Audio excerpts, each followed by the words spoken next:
It is truly a personal delight for me to be back in Geneva and here at the historic Palais des Nations to participate in this 55th session of the Human Rights Council.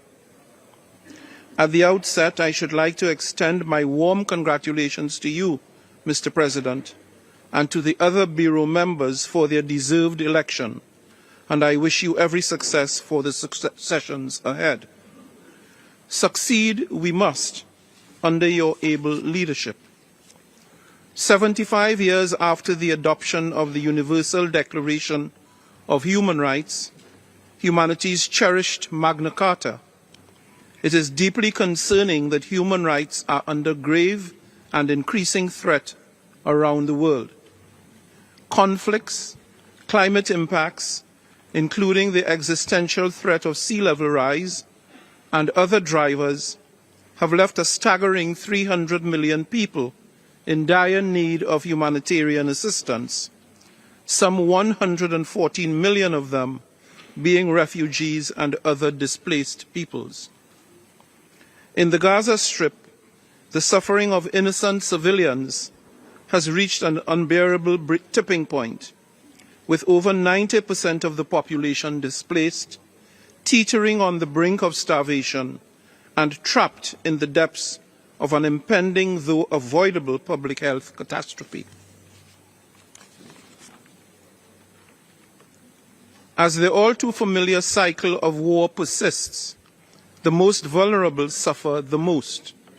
Hostages and their families are living in anguish.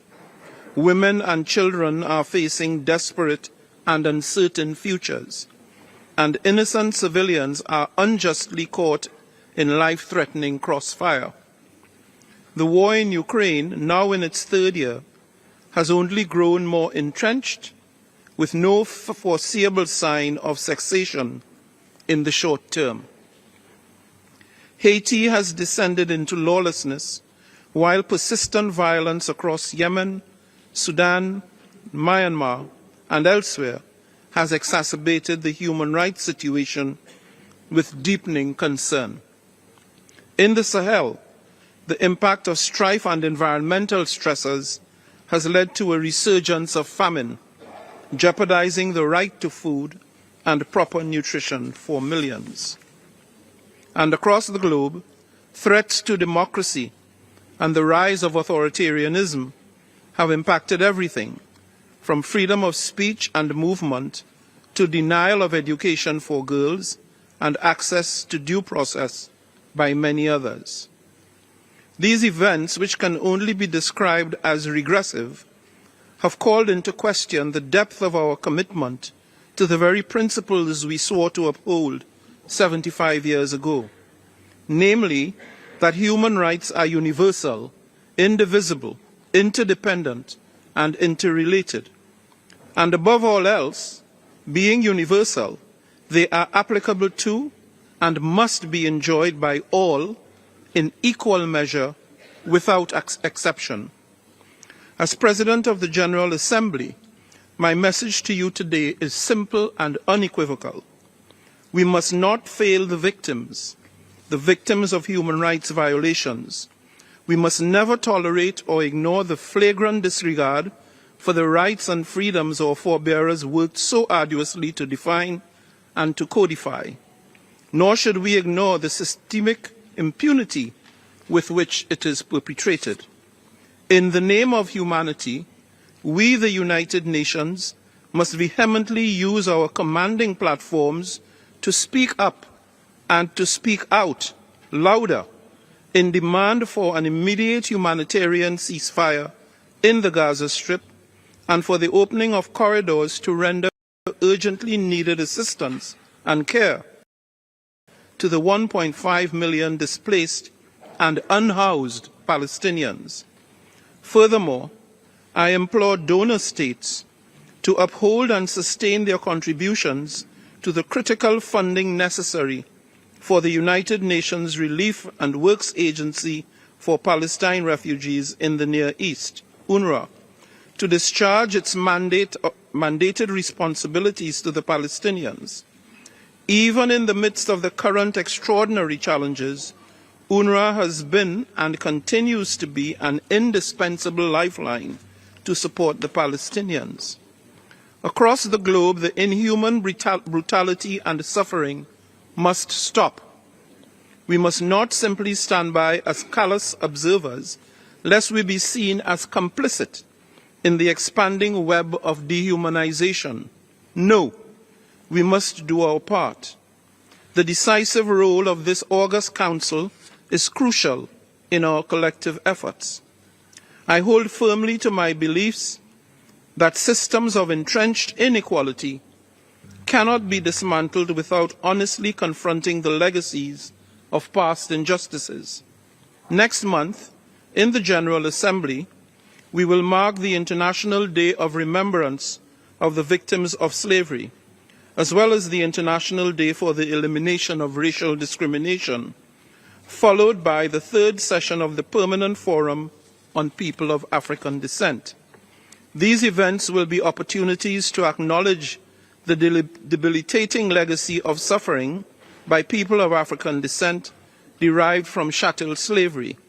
We must reassert our resolve to root out structural racism, poverty, and pervasive inequality.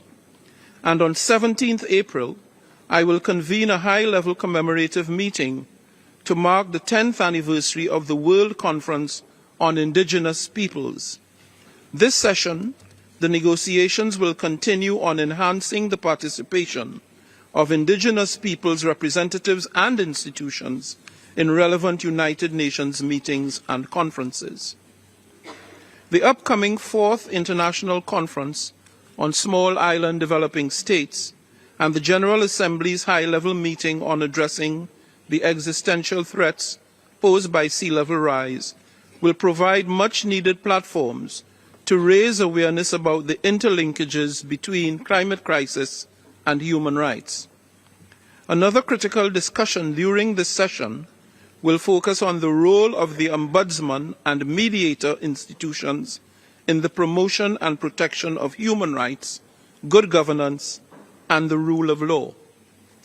As a gender champion myself, I will continue my advocacy for gender equality and the empowerment of women and girls throughout my presidency, working in close consultation with my advisory board and with my special advisor on this issue. Because the cold reality is that we continue to witness frightening setbacks in the recognition of and respect for the rights of women and girls.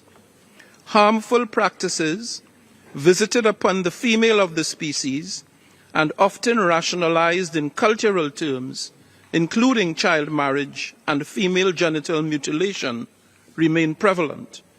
Meanwhile, women remain significantly underrepresented in positions of power and influence.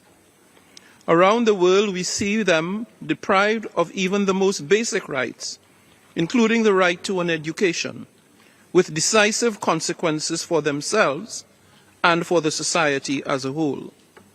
While I welcome recent news that a cohort of female secondary school graduates in Afghanistan will be, quote-unquote, permitted to attend medical school, such piecemeal steps fall far short of the progress that all Afghan women deserve. That is, their right to full and equal access to education and the full and equal participation in all spheres of community life.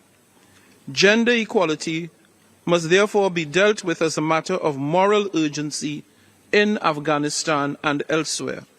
We cannot meaningfully achieve the Sustainable Development Goals and close the inequality gap between North and South while effectively marginalizing half of humanity from actively participating in all spheres of economic, political, and social activity. In order to promote a more equal, inclusive, and respectful workplace at the UN and beyond, it pleases me to advise that in conjunction with UN Women and your good self, Mr. President of the Human Rights Council, I am launching a training program here in Geneva to help prevent sexual harassment and to promote gender equality in the workplace. I note with pleasure that this year's high-level panel discussion on human rights mainstreaming in the Council focuses on the rights of persons with disabilities and their effective participation and inclusion in society. We need to make better progress in promoting the rights of persons with disabilities and in strengthening mechanisms for a more inclusive United Nations, respecting our own edict of leaving no one behind. In that regard, I am committed to intensifying the effort to promote and to achieve the full participation of persons with disabilities in the work of the UN. The onus is upon us to work across sectors and borders with all stakeholders to collectively deliver the desired outcomes. For my part, I continue to work to strengthen the engagement of civil society in the UN's work. And to that end, I am looking forward to meeting with Geneva-based civil society representatives tomorrow. This is all the more important as we look ahead to the Summit of the Future in September, where world leaders are expected to reaffirm a shared commitment to recapture the unity and strength of our currently beleaguered multilateral system, one that can effectively respond to the pressing issues of today, while being fit for purpose in securing the priorities and meeting the challenges that confront future generations. Excellencies, distinguished delegates, Eleanor Roosevelt once famously advised that human rights begin in small places. Years later, we must keep the spotlight on the small places, on the schools, hospitals, prisons, and other settings where rights are denied, where global attention has waned, and where solidarity has the transformative power of a lifetime. As I close, I urge you all to harness the enormous strength and credibility of this Council as a platform for focused dialogue and the joint search for solutions. Our undiminished faith in the Universal Declaration on Human Rights and renewed commitment to the promotion and protection of all human rights must remain the eternal guidelight to achieving a brighter, rights-based future for all, everywhere. I thank you. I thank you, Mr. President of the 78th General Assembly, for your declaration. And now I give the floor to His Excellency, Mr. Secretary General of the United Nations. You have the floor, sir.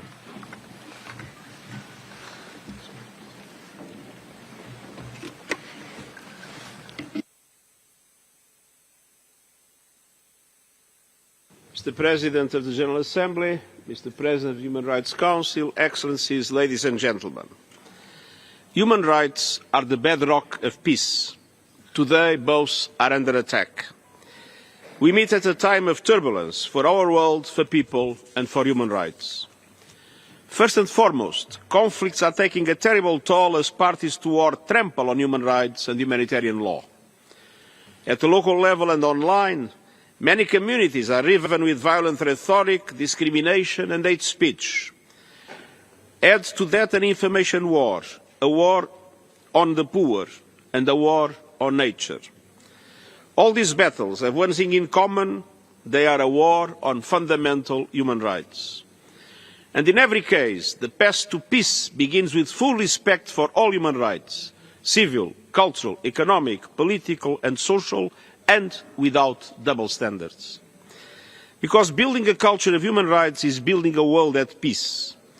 I commend the critical contributions of the Human Rights Council towards this goal through its mandates and mechanisms and the response to evolving situations. Excellencies, our world is becoming less safe by the day. After decades of stable power relations, we are transitioning into an era of multipolarity. And this creates new opportunities for leadership and justice on the international stage.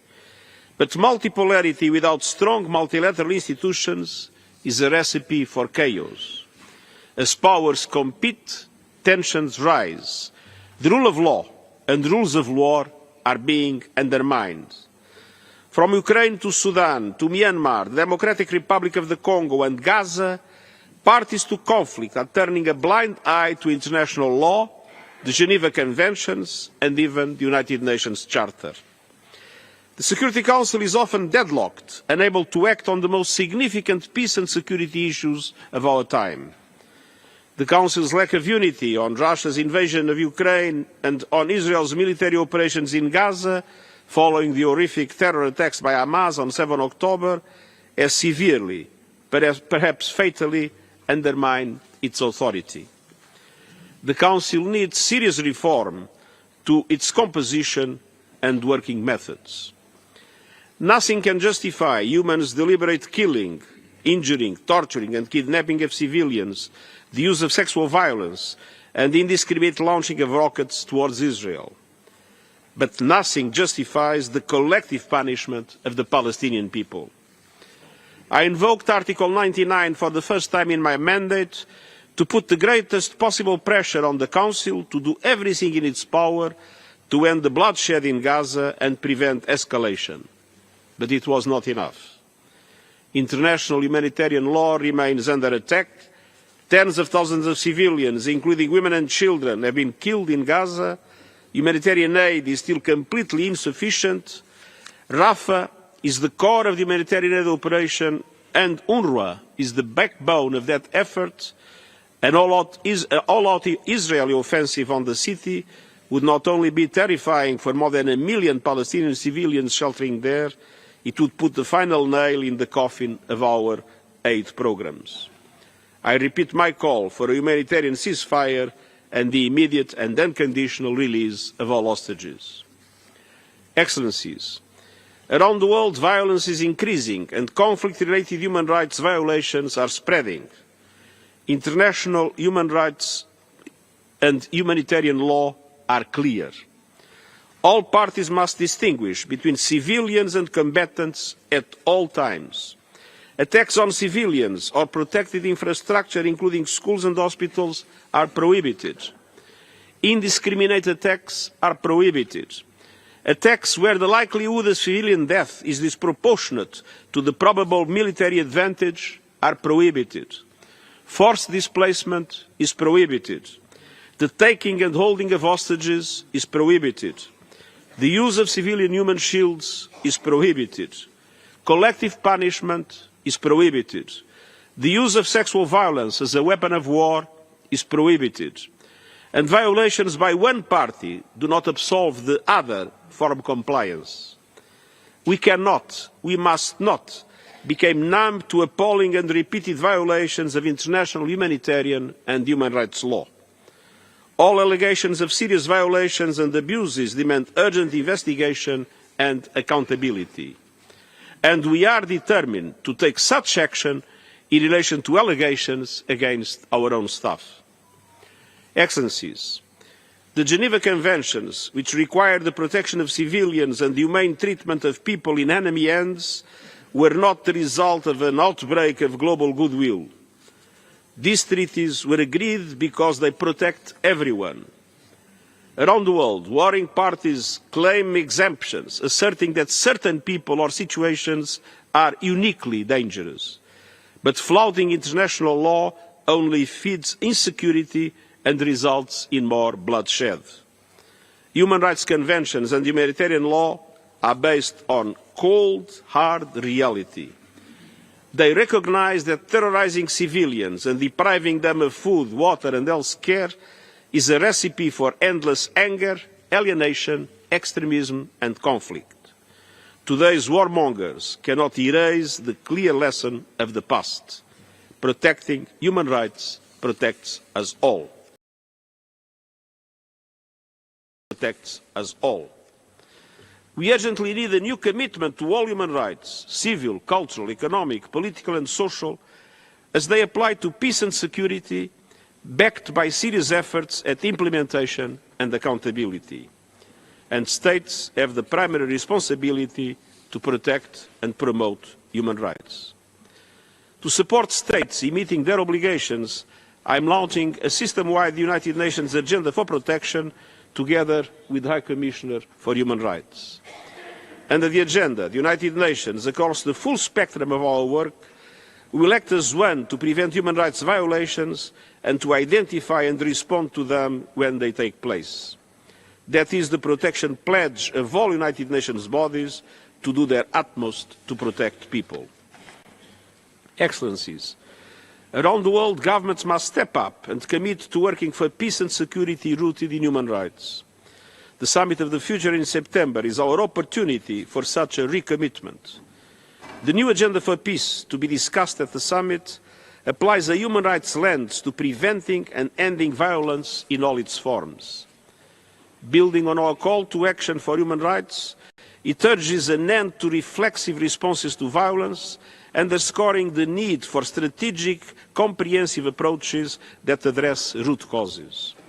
Successful peace processes, from Colombia to Northern Ireland, demonstrate that the full spectrum of human rights is indispensable to building peace. The new agenda for peace recognises that security policies that ignore human rights can divide communities, exacerbate inequalities, and drive people towards extremism. It calls for all military engagement to respect human rights and humanitarian law and to be backed by political and development strategies. It urges security policies centred on people with the full and equal participation of women and the strong representation of young people. It calls for human rights to be at the heart of the governance of new weapons technologies, including artificial intelligence, and seeks the total prohibition of lethal autonomous weapons with the power to kill without human involvement.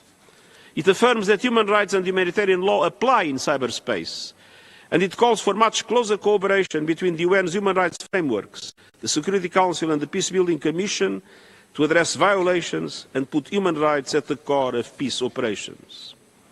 Excellencies, the new agenda for peace also addresses the links between human rights violations and violence at community level.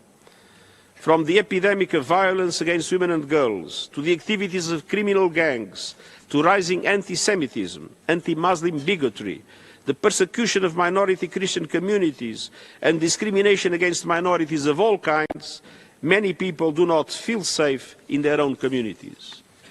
Media workers and human rights defenders are frequently targeted, sometimes as part of a strategy to reduce civic space and silence criticism.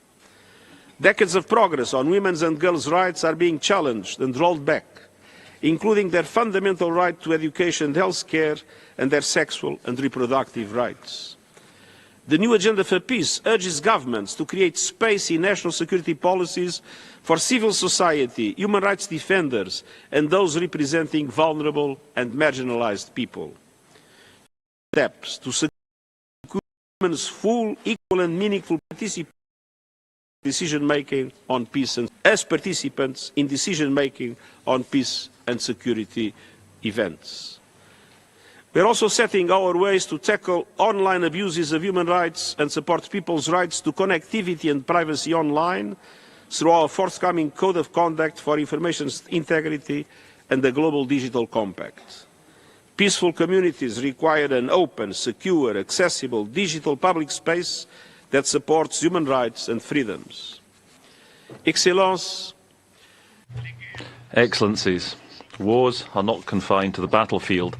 Certain current economic policies at national and global level constitute a war on the poor and a war on their human rights. Numerous developing economies are still struggling to deal with the twin shock of the COVID-19 pandemic and the Russian invasion of Ukraine. The SDGs are far from being achieved. This year alone, the poorest countries in the world must disburse more than $185 billion to service their debt, or more than their total public spending on healthcare, education and infrastructure.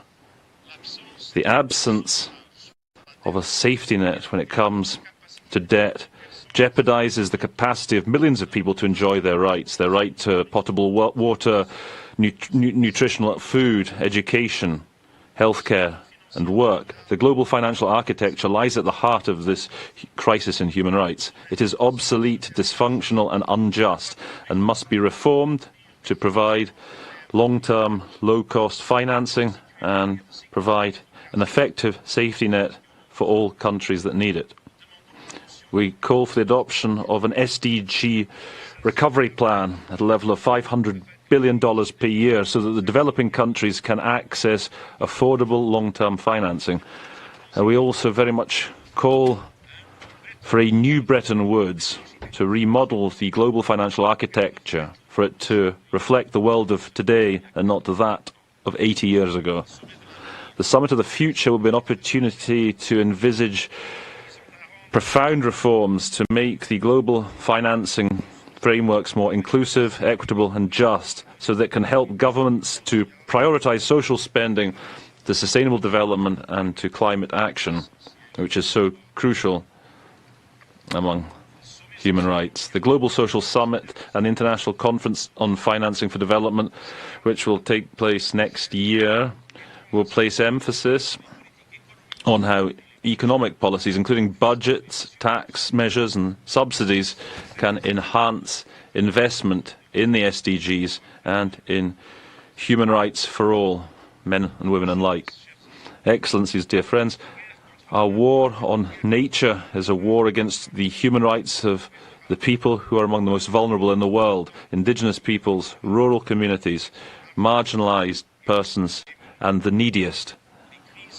The crises afflicting our planet, including climate change, loss of diversity and pollution, carry within them the same profound injustice. It is the people who least contributed to these crises who are bearing the brunt and who are paying the highest price when it comes to aggravating hunger, famine, degradation of lands, of soil, sources or premature death. Recognising the right to a clean, healthy, sustainable environment by the Human Rights Council in 2021 and by the General Assembly in 2022 shows that the times are changing. Environmental justice, climate justice are rallying calls for ethical, equitable treatment for the principle of responsibility and of human rights. Climate justice means that the G20 countries should show the way when it comes to the progressive elimination of fossil fuels. It means that all nationally determined contributions or national climate plans should be adjusted to the maximum limit of 1.5 degrees for the warming of the planet.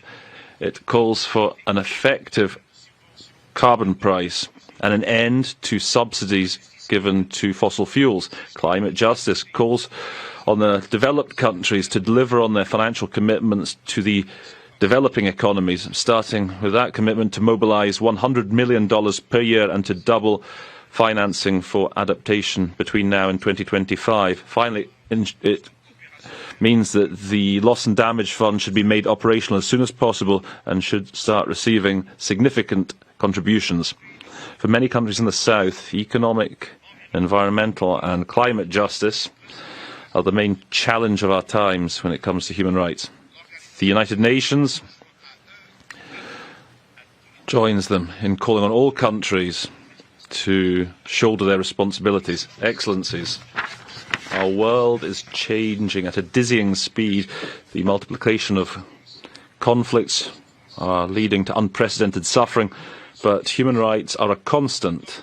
They give cohesion to our quest for solutions. They are fundamental for our hopes for a world in peace. 4 years ago, the United Nations celebrated its 75th anniversary by launching a global survey. The citizens of the whole world declared by a vast majority that they wanted global leaders to prioritise human rights and to respect them.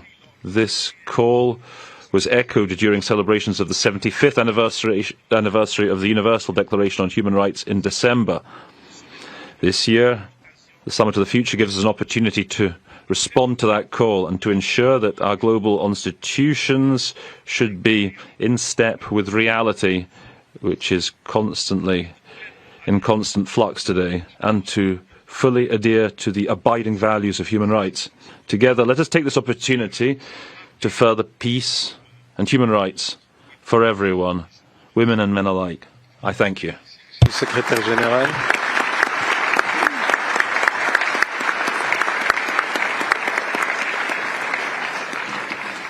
Je remercie Monsieur le Secrétaire. I would like to thank the Secretary General for his important statement. I now give the floor to the High Commissioner for Human Rights. Your Excellency, Mr. Volker Turk, you have the floor.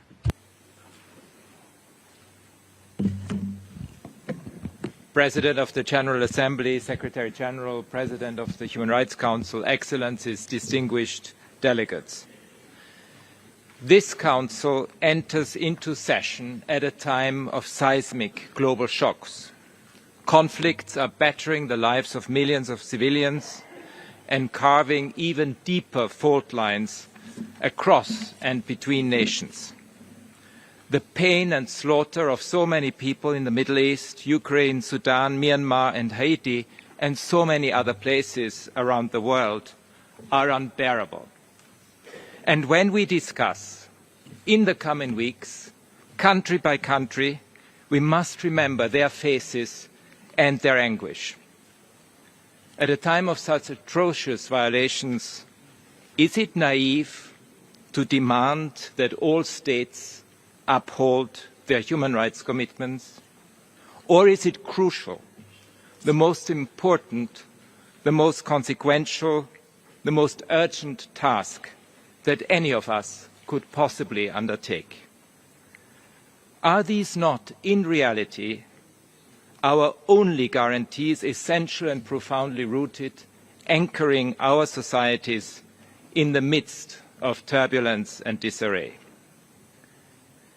Member States and many partners came together at this December high-level event to commemorate the 75 years of the Universal Declaration of Human Rights.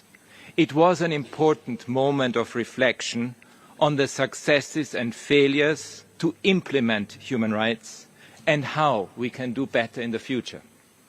This was the culmination of a rich, year-long engagement across the world, which resounded with demands that the world deliver on the promises of the Universal Declaration for Human Rights.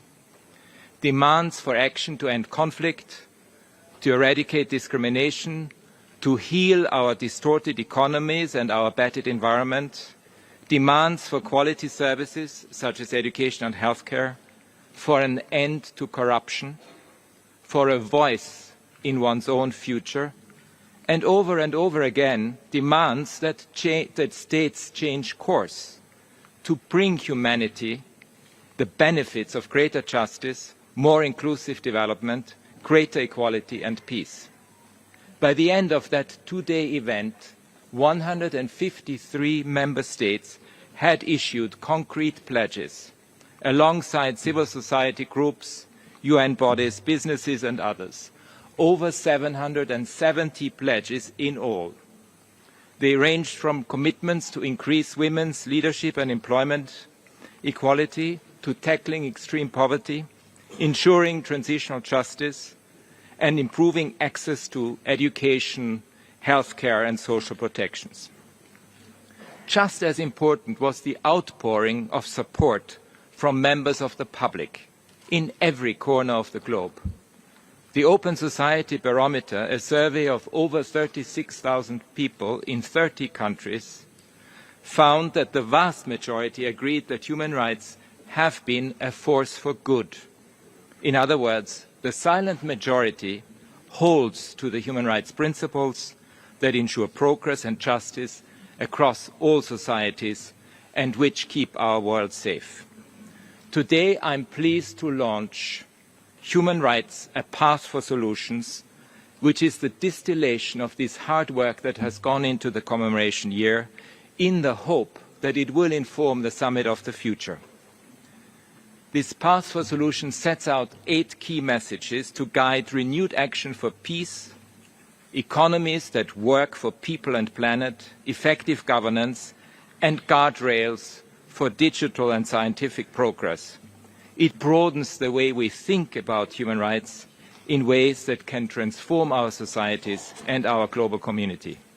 The Secretary General's announcement of the UN's protection pledge and the agenda for protection will ensure that the entire UN gives priority to human rights, to advancing human rights in every circumstances, no matter how challenging. I look forward to working with colleagues across the UN to implement this pledge. I will address various country situations throughout this Council session and in particular when I deliver the global update next Monday. But this morning I would like to flag two overarching concerns that have potential impact on all countries. First, negotiations on treaties on pandemic prevention and on cybercrime, as well as on plastic pollution, and global discussions about the regulation of artificial intelligence, all these talks are currently underway, but they are not sufficiently taking into account human rights obligations and the human rights harms that could be done.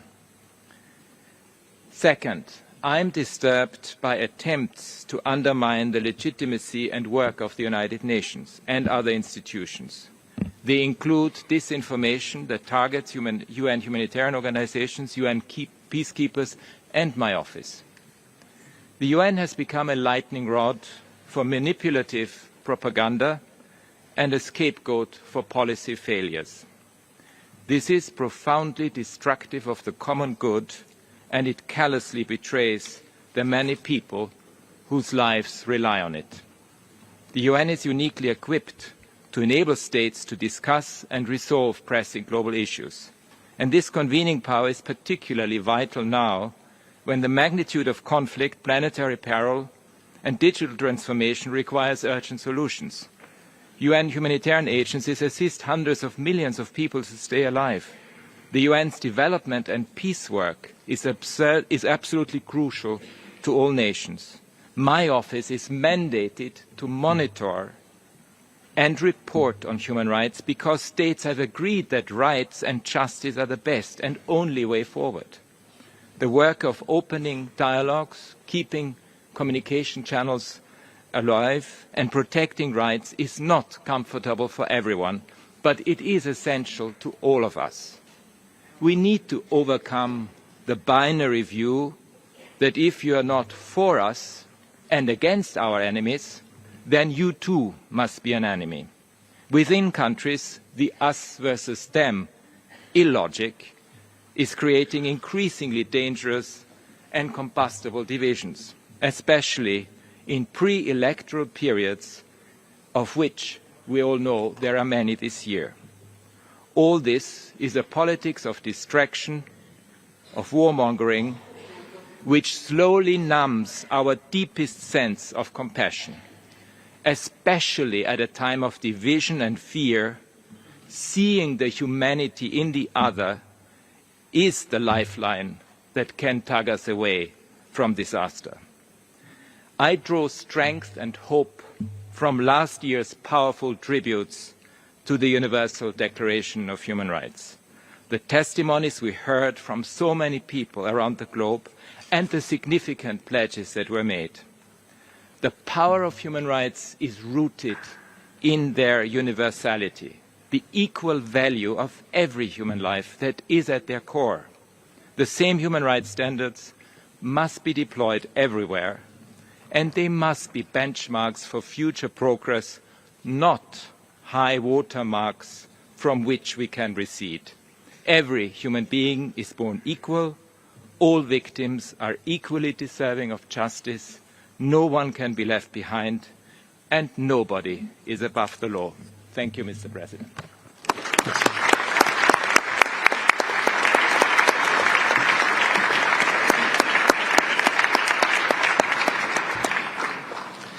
Je remercie Monsieur le I thank the High Commissioner for his important statement. Inviting His Excellency Mr. Ignacio Cassis, Head of the Federal Department of Foreign Affairs of Switzerland, to make a statement on behalf of the host country. You have the floor, Mr. Councillor.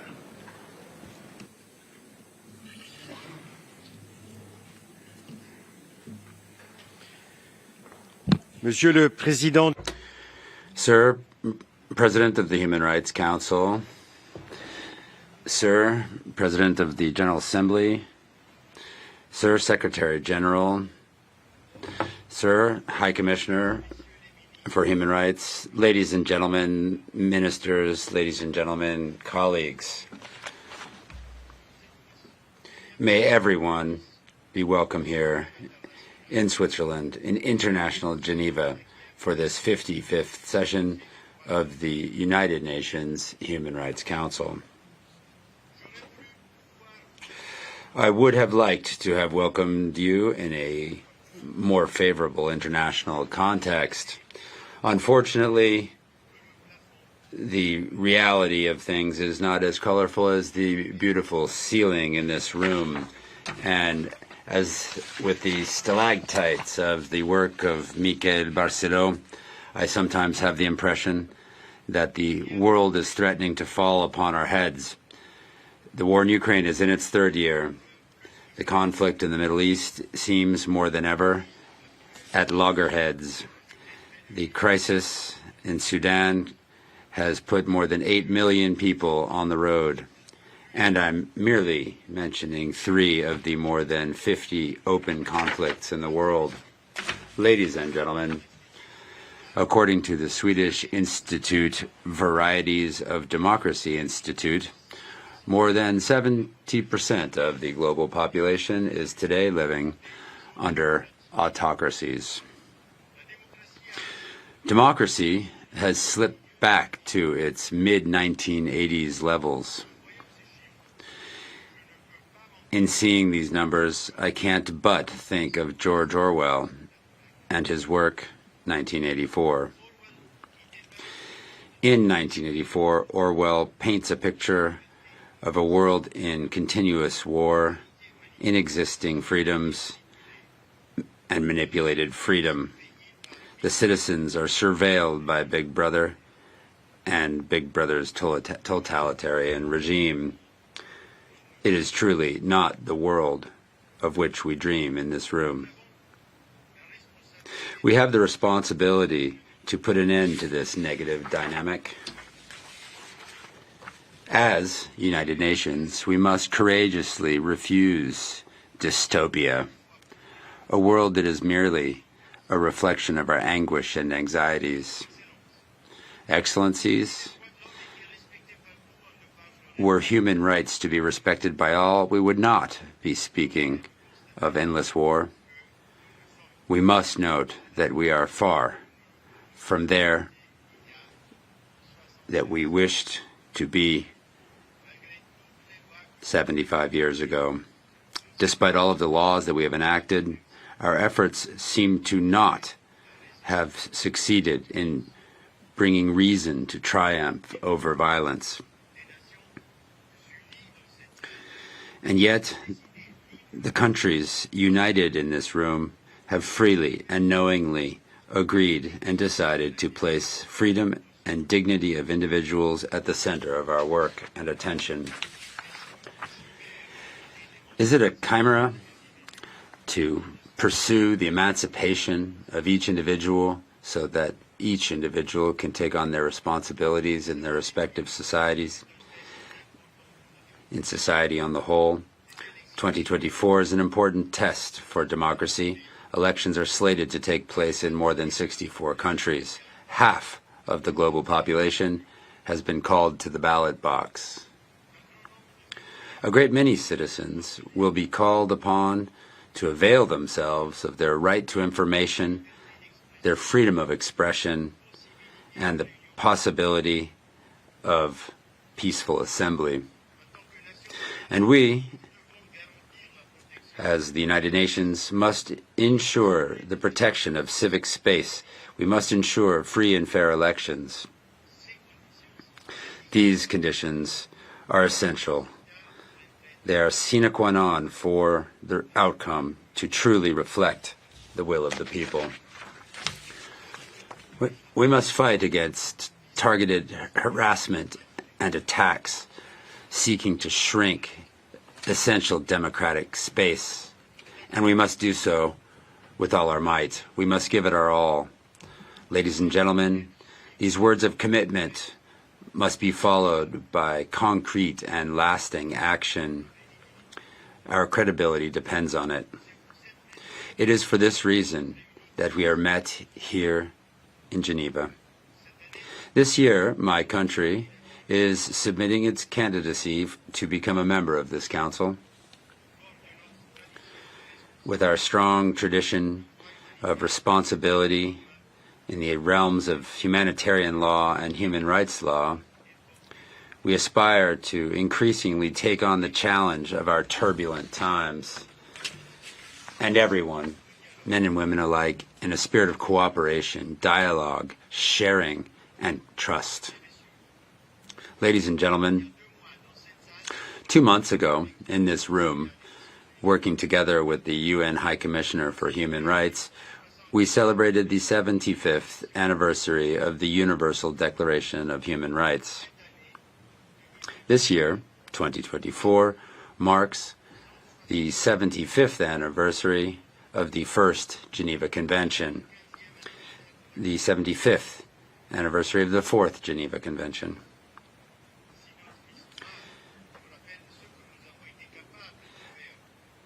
If history shows us what we have been able to do for a world living in peace, history also shows us, through recent developments, that nothing is etched in stone. Nothing, neither fundamental rights nor peace. It is essential that we work together. This is our duty. This is humanity's task. I thank you. I thank the head of the Foreign Affairs Department of Switzerland. Excellencies, distinguished participants. Before we proceed with the list of speakers for the high-level segment of this 55th session, let me remind you that this segment is scheduled to conclude on Wednesday, 28th of February, and will be immediately followed by the general segment. This year we have around 140 high-level dignitaries' participation from all regions in the world. As in past years, and in conformity with the Council's rules and practices, there is no possibility to interrupt a dignitary's statements by way of a point of order.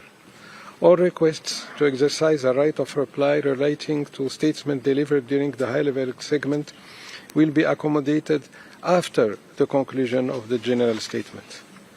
I wish to remind delegations that the speaking time is of 7 minutes for heads of states and heads of government and 5 minutes for all other participants in the high-level segment. I kindly ask all delegations to respect the speaking time. By adhering to your allocated time, you help other delegations to deliver their statements as scheduled. Concerning pre-recorded video statements, I wish to underscore that videos not received in good time will be rescheduled on an availability basis up to the last day of the segment. Excellencies, distinguished participants, I wish to take this opportunity to reiterate the importance I place on ensuring inclusivity on our work. It is essential that this Council provides a safe and inclusive space for all stakeholders to actively participate. In this regard, I wish to emphasize that acts of reprisals and intimidations against civil society representative personal attacks against the Council mandates holders and any form of harassment, including sexual harassment against any participant in the Council, will not be tolerated. In this regard, I am very pleased to be joining the President of the General Assembly and UN Women in the training initiative aimed at advancing gender equality and preventing sexual harassment in the workplace, as announced earlier by the President of the General Assembly.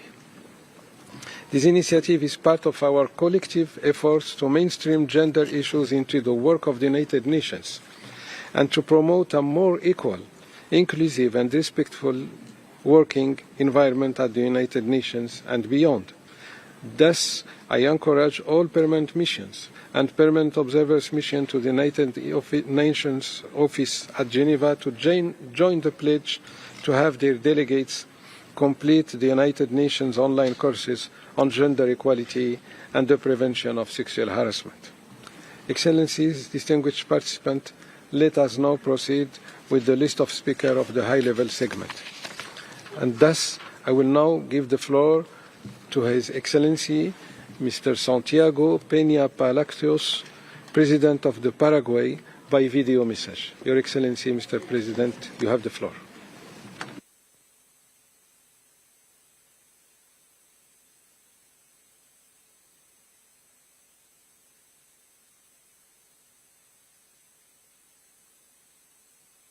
Señor Presidente. President of the Human Rights Council, Ambassador Omar Zniber, President of the General Assembly, Ambassador Dennis Francis, Secretary General of the United Nations, Excellency Antonio Guterres, Mr. High Commissioner of the Human Rights Volker Turk, Excellencies, Heads of State and Government, distinguished representatives of Member States and observers, distinguished representatives of entities, agencies and international organisations. Ladies and gentlemen, it's a pleasure to take this opportunity to address the Human Rights Council plenary as President of the Republic of Paraguay in this high-level segment, especially to reiterate the firm commitment of my country to contribute to this organ in a constructive, conciliative spirit based on the principles of openness, respect and equality, as well as fostering cooperation, dialogue and international solidarity. Congratulations to the President of the Council for his election, and I'm grateful to the membership for designating the Paraguay delegation one of the vice presidencies that lies with Latin America and the Caribbean. We are in complex, difficult times. The world faces extraordinary global challenges that require effective multilateralism as a key tool in conflict resolution. In 2024, as we end our period on the Council, we need to make sure that this multilateralism is not just in words, but that it should be in actions based on genuine cooperation. Therefore, it's important to recognise high levels of poverty, inequality within and among our countries, exacerbated during the recent pandemic, and crises related to lack of opportunities, international terrorism, transnational crime, and geopolitical tensions have highlighted weaknesses and limitations of the multilateral institutions in their capacity to confront global impact challenges and systemic risks.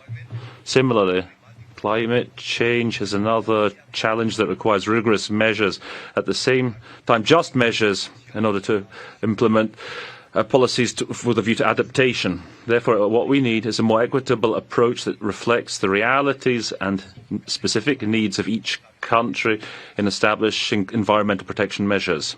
At the last COP, Paraguay reiterated its commitment to the principle of common but differentiated responsibilities, with emissions that represent only 0.1% of global emissions, with 44% of its territory covered by woods and 15% under forest areas. Our countries cannot renounce the opportunities for the economic growth and creation of jobs. We reiterate our commitment with a sustainable, balanced focus. At the same time, we will continue to defend with determination our right to development.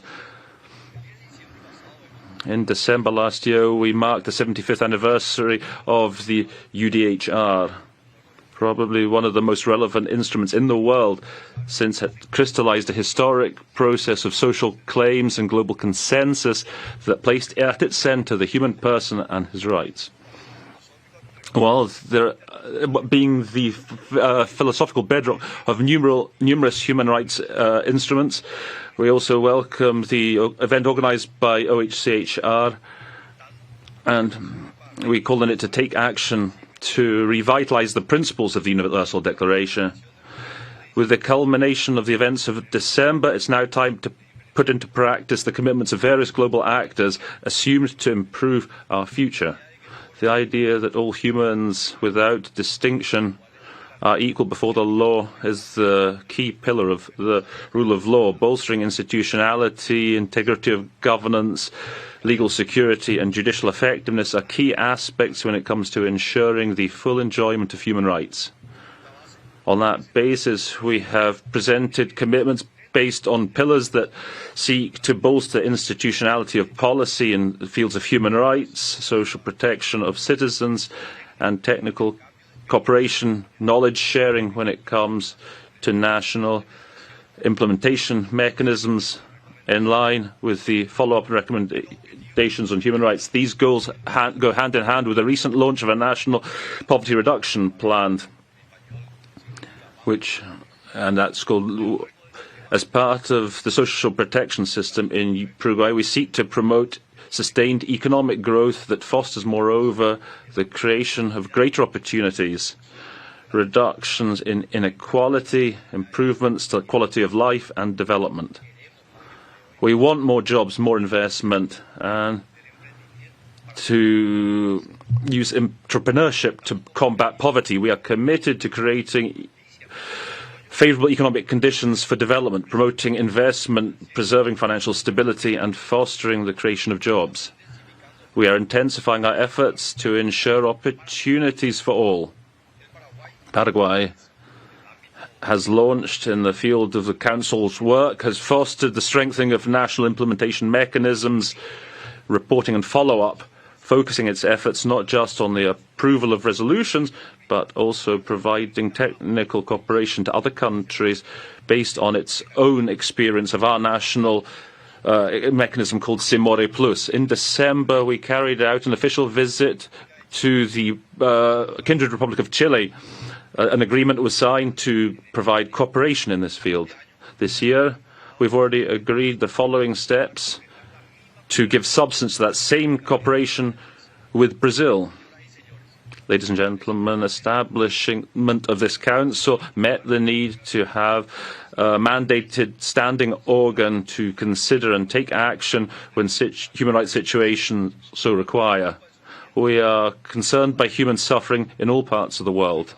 We see with great sadness the grave consequences of terrorism in the Middle East. We call for a lasting peace in that region. Moreover, we reiterate our call for a cessation to the invasion of Ukraine, and that in Venezuela that fair, transparent elections should be held. We also call for a return to democracy in Nicaragua. The presence of Paraguay in the Council has bolstered the positioning of its foreign policy in the field of human rights, and in that context we will continue to promote and to support debates addressing persisting and emerging problems both at national and international levels, with special focus on persons in situations of greatest vulnerability to whom we have a great debt. My country maintains its standing invitation to all HRC special mandate holders can visit Paraguay and cooperate with the promotion of rights with our peoples. We firmly believe that all people should be protected in their dignity and in their human rights. We must all contribute to this. In a message on Human Rights Day on 10th December 2020, Ban Ki-moon, Secretary General at the time, said that each one of us could make a concrete difference in someone's life, in schools, in our workplaces, in social networks, and in our homes. To that end, all countries and the Human Rights Council should continue consolidating and fine-tuning its working methodology with a view to optimising its impact on people's lives. Paraguay will continue to invest maximum efforts with a view to achieving that goal. I thank you. I thank you, Excellency, for your declaration. Et maintenant, je donne la parole au... I now give the floor to His Excellency Mr. Prosper Bazambonza, the Vice President of Burundi. Excellency, you have the floor.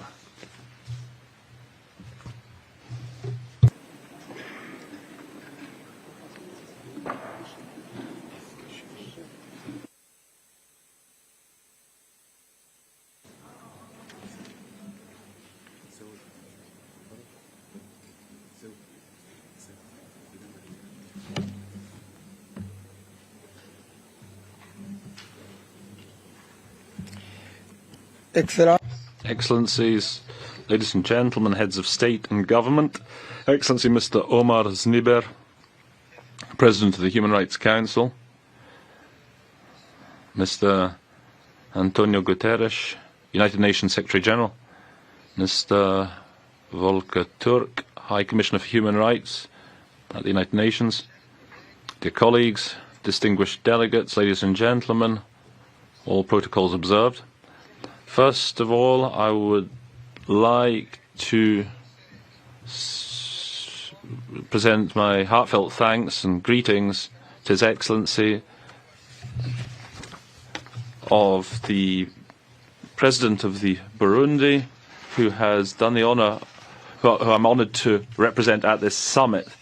I would next like to pay thanks to God the Almighty, who has allowed me to be in this city of human rights, to be here safe and sound, here in Geneva, to take the floor at this high-level segment of the 55th session of the Human Rights Council, to debate issues of human rights, subjects that we all hold dear with a view to respecting human dignity throughout the world.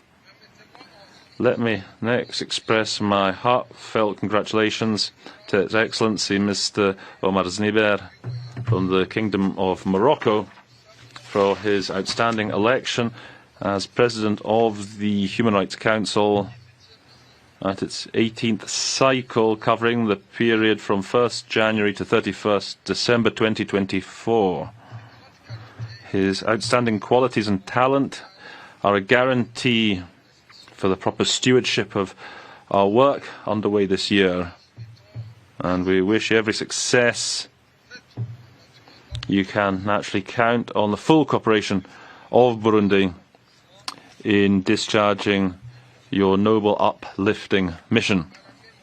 Similarly, I'd like to pay a deserved tribute to your predecessor, Ambassador Václav Balek, not just for his admirable professional and personal qualities, but also for the excellent professional manner in which he presided the 17th cycle that we have just concluded with success in a context particularly favourable for Burundi, since my country submitted for it's presented for the fourth cycle of its UPR in 2023 and was elected as a member of the Human Rights Council, having previously been so in 2018. We'd like to take this opportunity to thank once more all states who vested their trust in us. Moreover, let me commend the outstanding work of the Secretary General, Mr. Antonio Guterres, as well as his valiant action underway to reform our organisation, to improve its effectiveness and its credibility, and to bring the organisation closer to the citizens of the world without any discrimination. Burundi renews to him its full support and cooperation in that respect. President, distinguished delegates, ladies and gentlemen, this 55th regular session of the Human Rights Council is a fine opportunity for Burundi to share with you the main projects of the government in the sphere of human rights. With respect to the country's state of security, I'm pleased to inform you that the socio-security situation in Burundi is stable, calm, and fully under control throughout the communes, the provinces, indeed the whole country. At a political level, Burundi is now very mature in the process of making peace and security sustainable, as well as in bolstering democracy, as borne out by the free, fair, democratic, transparent and calm elections organised with great alacrity in 2005, in 2010, in 2015 and in 2020. Rest assured also that the elections, legislative elections and local elections to be held next year in 2025 will be organised and will be a complete success with the financial support of the government of Burundi. With staying on the subject of good governance and social cohesion, next year we will be, as I said, holding legislative, local and district elections to be fully financed from our own resources. Comprehensive financing of the electoral process from national resources reflects the willingness of the Burundi people to take full ownership of the system of political, administrative and economic governance of our country. Now that all the foundations for consolidated democracy are present, all that is left now is to work towards development so as to combat poverty and to ensure stabilisation of the national economy. At an economic level, during presentation of our report to the UPR last year in 2023, Burundi had an opportunity to show that it had made its top priority the promotion and protection of human rights, combating poverty and social inequality through its strategic strategy that each mouth should be able to be fed and that each pocket should have money in it, should contain money, as repeated always by His Excellency President of Burundi, Mr. Evariste Ndayishimiye. Moreover, Burundi has developed a National Development Plan 2018-2027, which was updated in 2023 to bring it into line with the vision of Burundi as an emerging country by 2040 and a developed country by 2060, which is inspired from the Sustainable Development Goals and the African Union Agenda 2063. In order to combat human trafficking, Burundi has set up a dialogue and follow-up commission on prevention and combating of human trafficking in Burundi. In 2022, the department responsible for employment of migrants in 2021 and the Department on Migration and Labour Force, so as to give effect to the law on human trafficking of 2014. Along those lines, bilateral agreements on migration and workforce have been signed between Burundi and Saudi Arabia on the 3rd of October 2021, and with Serbia on the 15th of June 2022, as well as a national action plan against human trafficking 2023 to 2027, and a manual on standard operating procedures to combat human trafficking in Burundi of 2023. President, distinguished delegates, ladies and gentlemen, with respect to the right to a decent standard of living, Burundi has accelerated implementation of its policy of nyakatsi houses.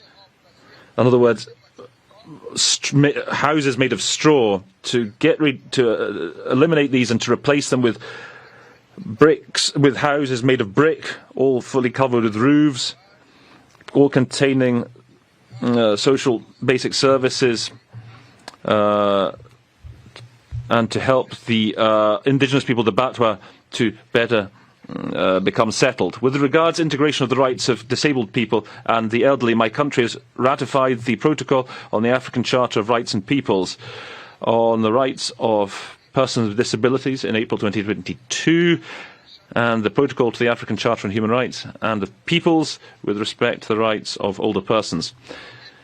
These two ratifications are the culmination of efforts to promote and protect this category of individuals, in addition to efforts towards establishing the law and a national committee on the rights of persons with disabilities. At the same time, we would highlight that we very much look forward to the scheduling of the review of the initial Burundi report on implementation of the Convention on the Rights of Persons with Disabilities since 2020. In terms of climate, it's worth noting that the planet on which we live and on which generations to come will live faces a climate crisis which is worsening day in, day out, with the rise in climate skepticism. Burundi has not been spared by climate change linked to torrential rains and rising water levels of Lake Tanganyika, which has led to enormous material and human damage to confront climate change, which has led to climate displacement, an action plan linked to the National Strategy for Risk Reduction and Disasters 2018 to 2025 is now operational, together with the National Emergency Operations Centre. Their mission is to coordinate the work of all state and non-state actors provided for in the National Contingency Plan during emergency rescue operations. An emergency rescue operations plan has also been established. With respect to cooperation with international human rights mechanisms, Burundi continues to produce and to submit initial and periodic reports and to implement recommendations. Nevertheless, despite efforts made in promoting and protecting human rights, my government takes the opportunity to bemoan the conduct of certain states who continue to politicize human rights issues by pressurizing certain states, whereas in fact all states should be treated on an equal footing. After almost 10 years of Burundi paying the price of a politicization of human rights issues for geopolitical ends, we think that it's high time now to recognize that we have been abused, as we continue to demonstrate, indeed once again today, and as you will have noted yourselves.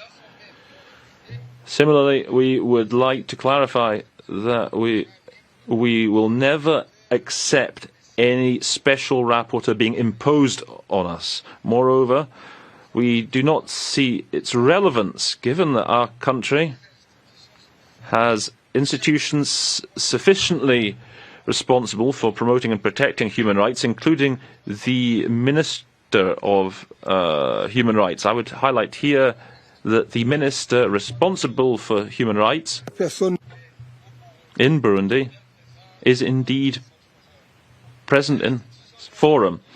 The institution of the Ombudsman is there, the Truth and Reconciliation Commission is working, the National Independent Human Rights Commission with its A status accreditation is there. We have the National Observatory for the Prevention of Genocide, War Crimes and Other Crimes Against Humanity is working. The Centre for the Promotion of the Rights of Human Rights and Prevention of Genocide is there. The National Council for National Unity is there. The reinstitutional of the Council of District Elders are all organizations, state organizations, which are all up and running in the country specifically to support and respond to the concern of protecting human rights. President, in conclusion, I reiterate through coercion, my country therefore reaffirms its commitment to contributing to building a global order based on the rule of law, a peaceful, equitable, prosperous world, one that respects the principles of the UN Charter. I thank you, Excellencies, ladies and gentlemen, for your attention, and may God be with you. Thank the Vice President of Burundi for his statement. I will now suspend the meeting for a couple of moments to escort the Secretary General and the President of the General Assembly, who must leave us to attend to other commitments. I thank you.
Merci.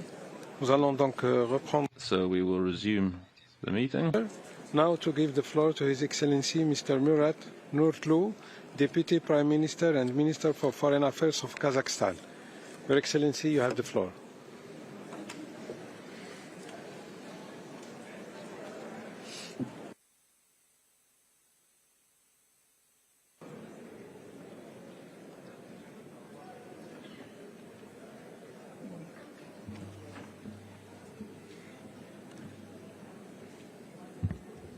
Sure.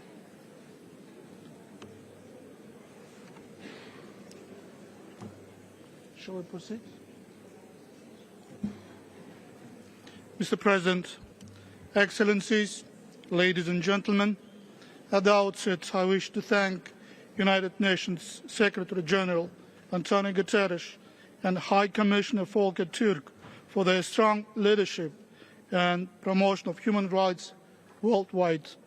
I also congratulate Ambassador Omar Zniber of Morocco on assuming the presidency of the Human Rights Council and assure him of my delegation's full support.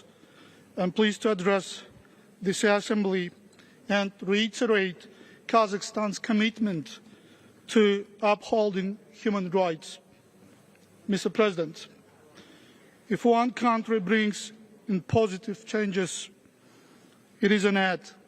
But if we achieve it collectively, it would amplify our joint endeavors for the long-term prosperity and well-being of all. My country contributes to our shared values. It promotes our common goals and objectives at both national and international levels. Many of you are well aware about Kazakhstan's geographic location on the crossroads of East and West, North and South. It is also a home for more than 120 ethnic groups, and we are proud of the fact that our diversity is our strength and our special brand of multilateralism. As we chart this course, we recognize that human rights are not merely about political systems or institutions, but also about honoring and respecting the unique identities, opinions and perspectives of all of our citizens. Mr. President, the ambitious reform agenda of the President of Kazakhstan, Kassym-Jomart Tokayev, has launched an unprecedented and tremendous democratic processes. In a short span of time, we have fully reloaded our entire political and economic system. 4 comprehensive packages of political reforms have been successfully implemented over the past 4 years. Following public referendum, the first since 1995, we started a large-scale transformation of all government institutions. Our new formula, strong president, influential parliament, accountable government, has strengthened the system of checks and balances.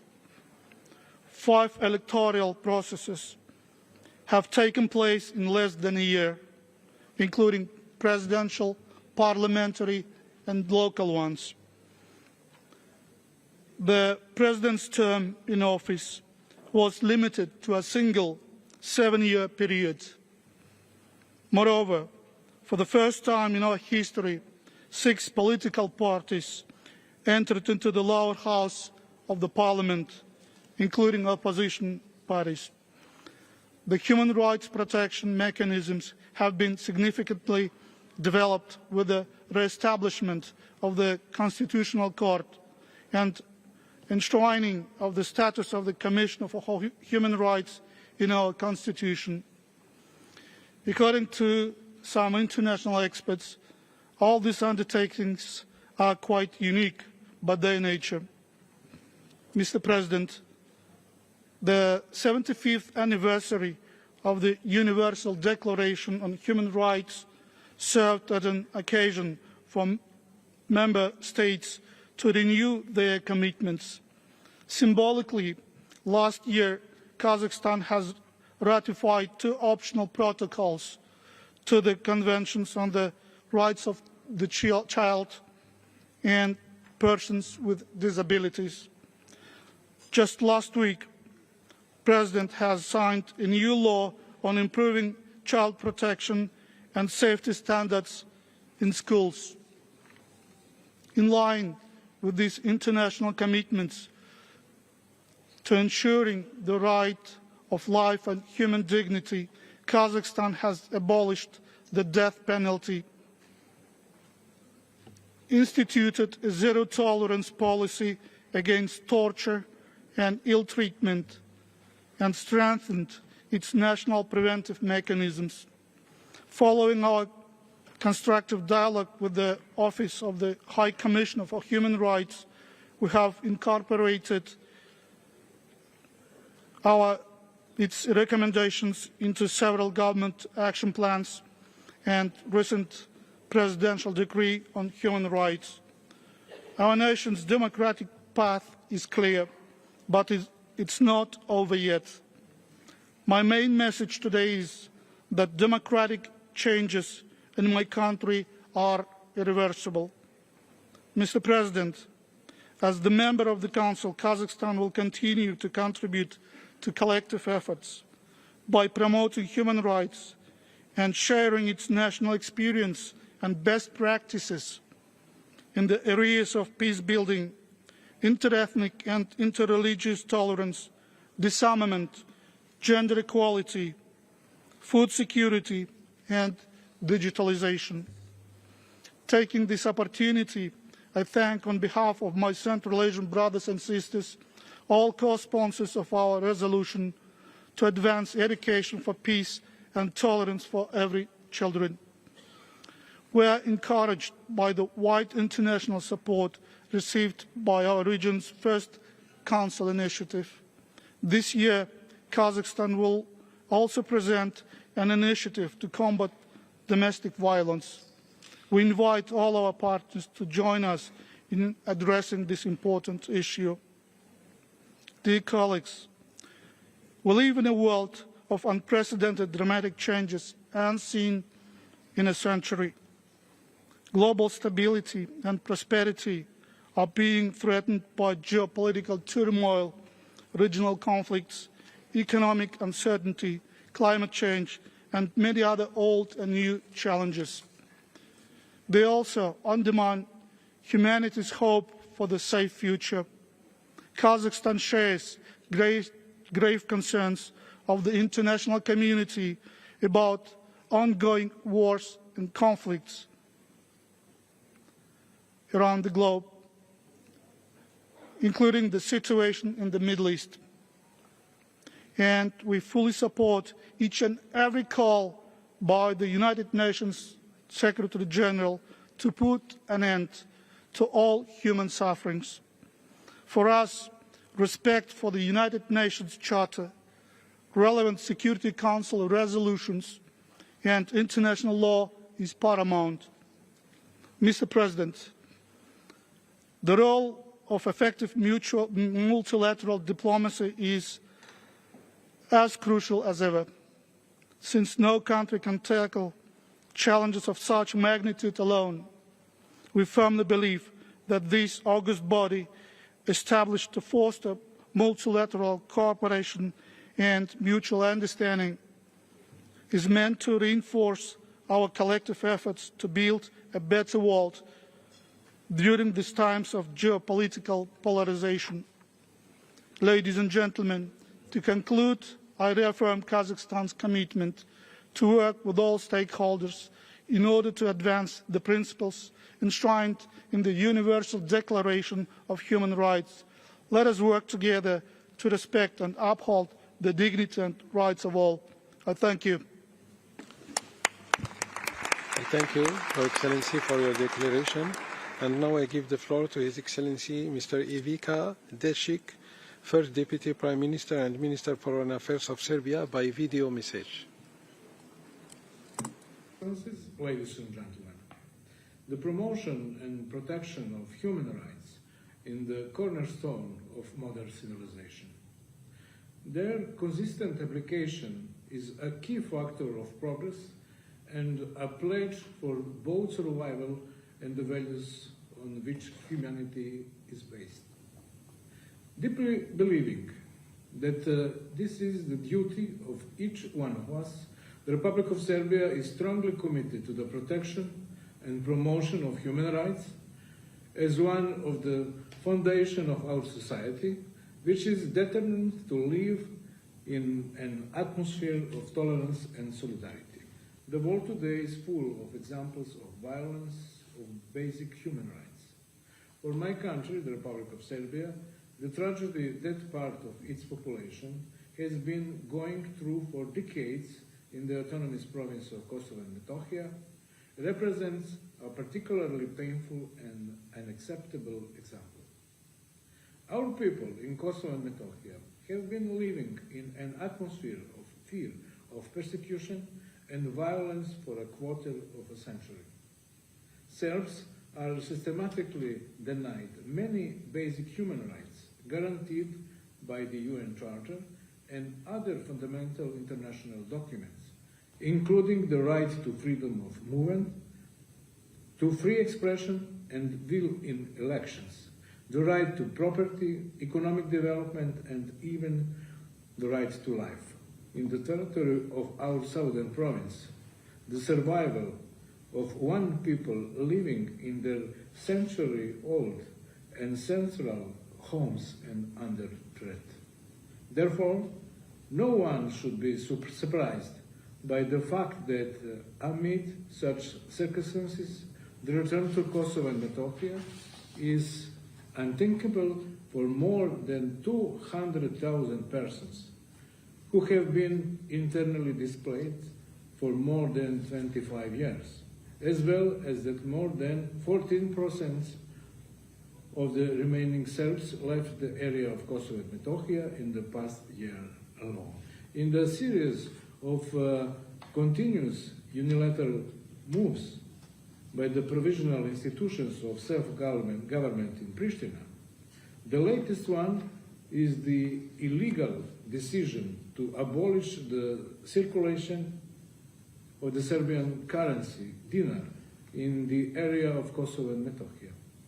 The key goal of such moves is abundantly clear: to eradicate the Serbian population from the area of Kosovo and Metohija. We expect more attention and decisive action from the international community to the severe and prolonged discrimination against the violation of basic human rights of Serbs in Kosovo and Metohija. Ladies and gentlemen, Serbia attaches the utmost importance to promoting human rights standards and strengthening capacities for their exercise.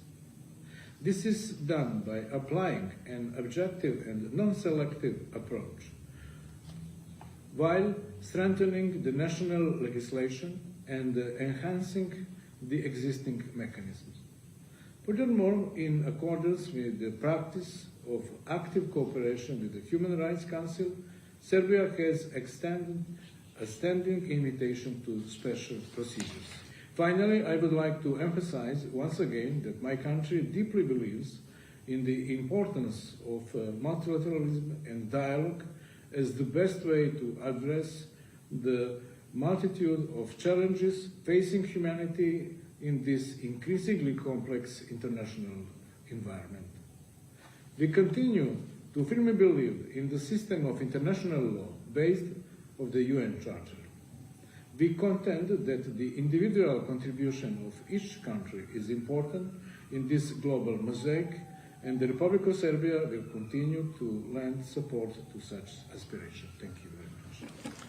I thank Your Excellency for your declaration. Et maintenant, je donne la parole à son... I now give the floor to His Excellency Mr. Xavier Bettel, the Vice Prime Minister of Foreign Affairs for Luxembourg, and this will be brought to us by video message as well. President, High Commissioner, Excellencies, dear friends, less than 3 months ago, we marked together the 75th anniversary of the Universal Declaration of Human Rights. We renewed our solemn covenant commitment to the universality and indivisibility of all human rights for all people everywhere.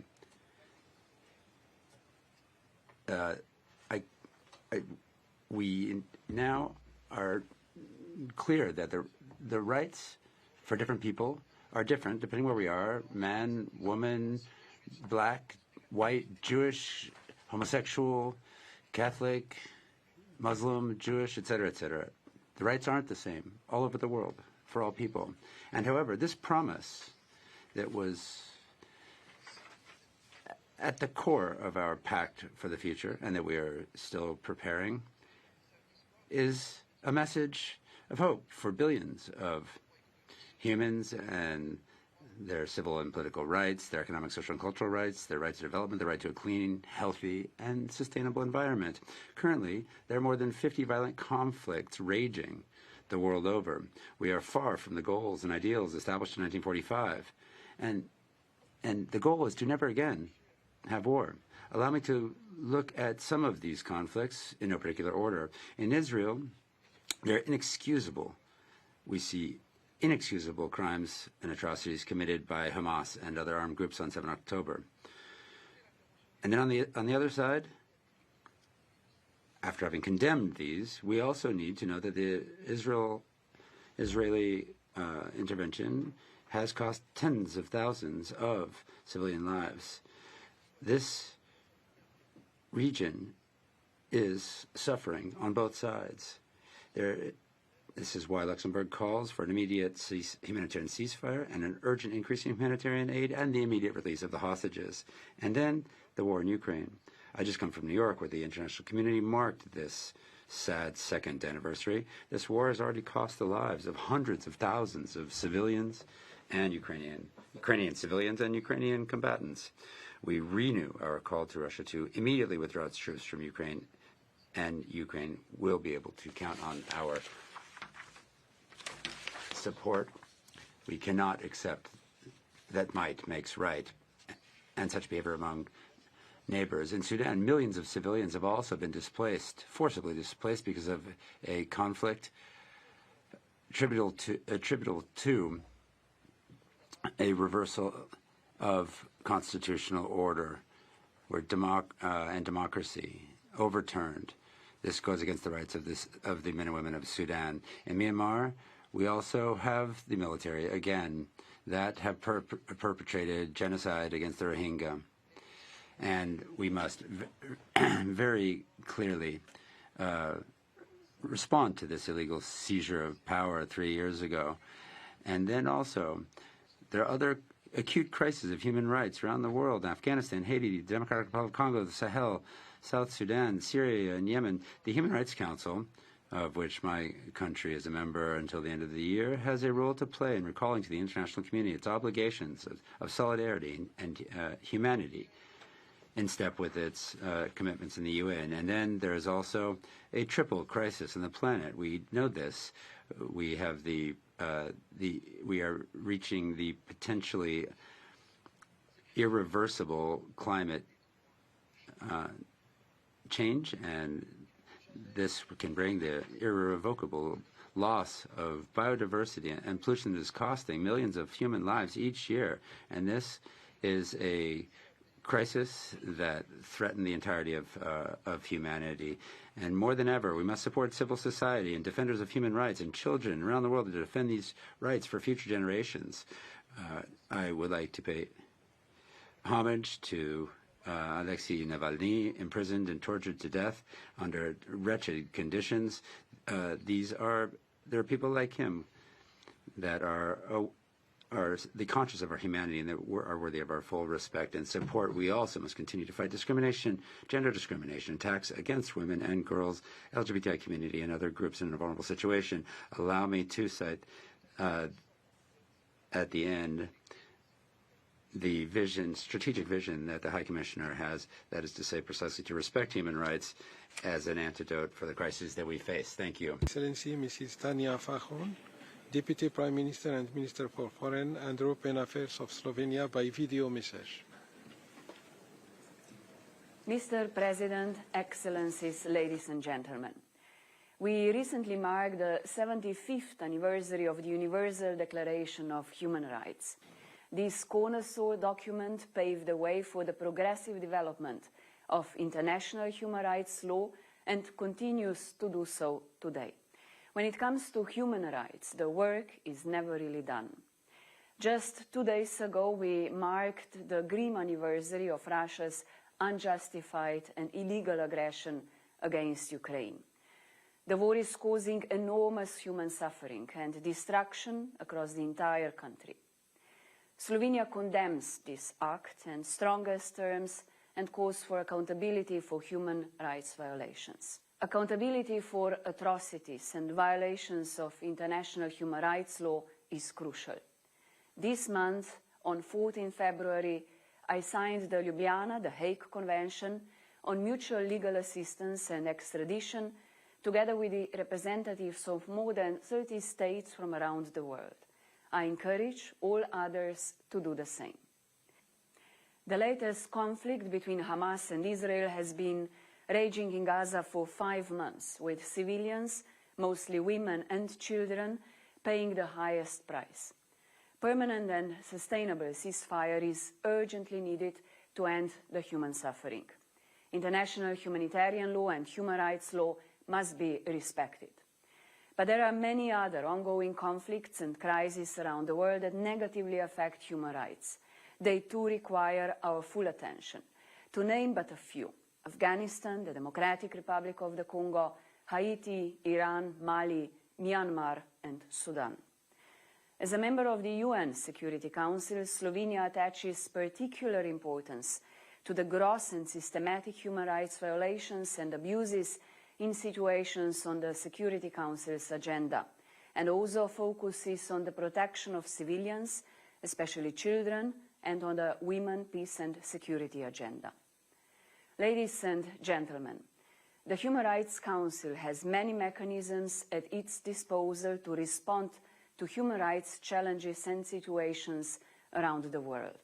There is also the indispensable work of the UN High Commissioner for Human Rights and his office. In order to keep our compass steady, we also need strong institutions and civil society to hold us accountable. We must therefore invest in the resilience of our societies and strengthen the social fabric, including by upholding the highest human rights standards.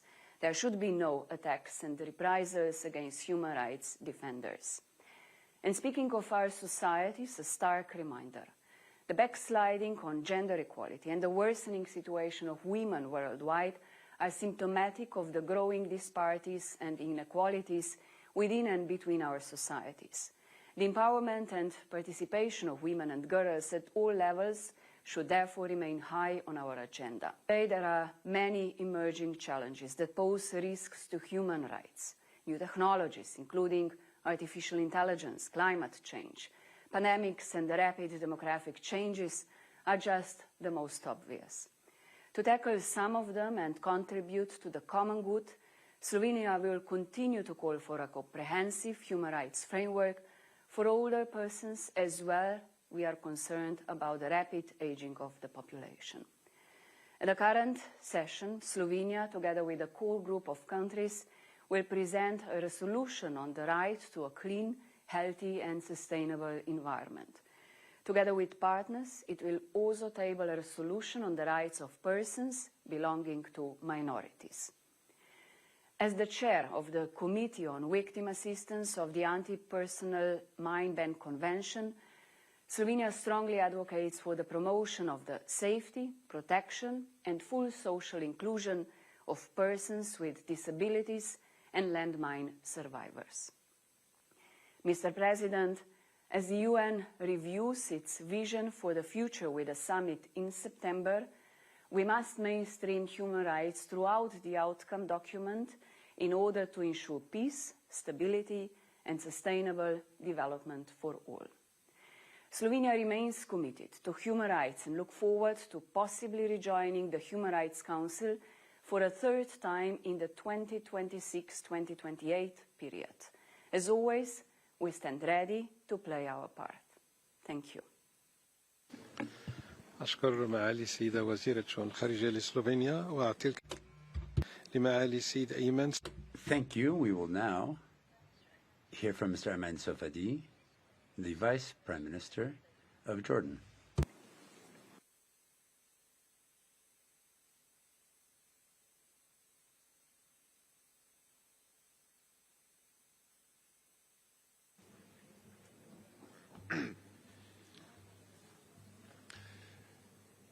بسم الله الرحمن الرحيم. سعادة السفير. On behalf of God, the Clement and the Merciful, the President of the Human Rights Council, Mr. High Commissioner for Human Rights, dear colleagues,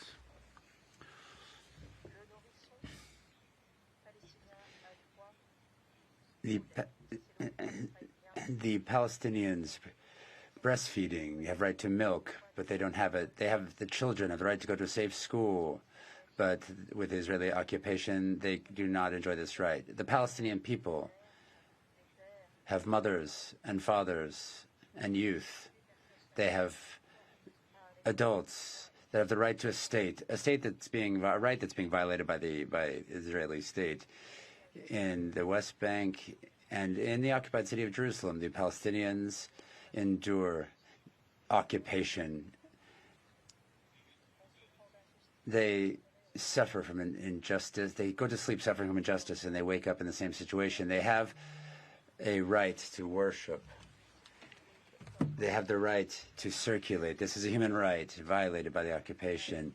The right to work in security, equitable due process, a field, property, a house. These are fundamental rights that are being violated by the occupying power, Israel.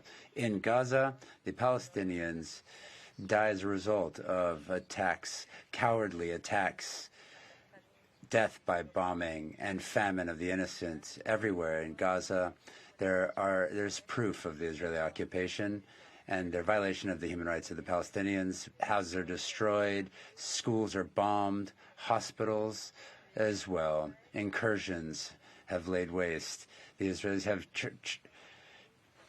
transformed the schools of some 600,000 students into shelters where people have had to go because their just homes and neighborhoods have been destroyed.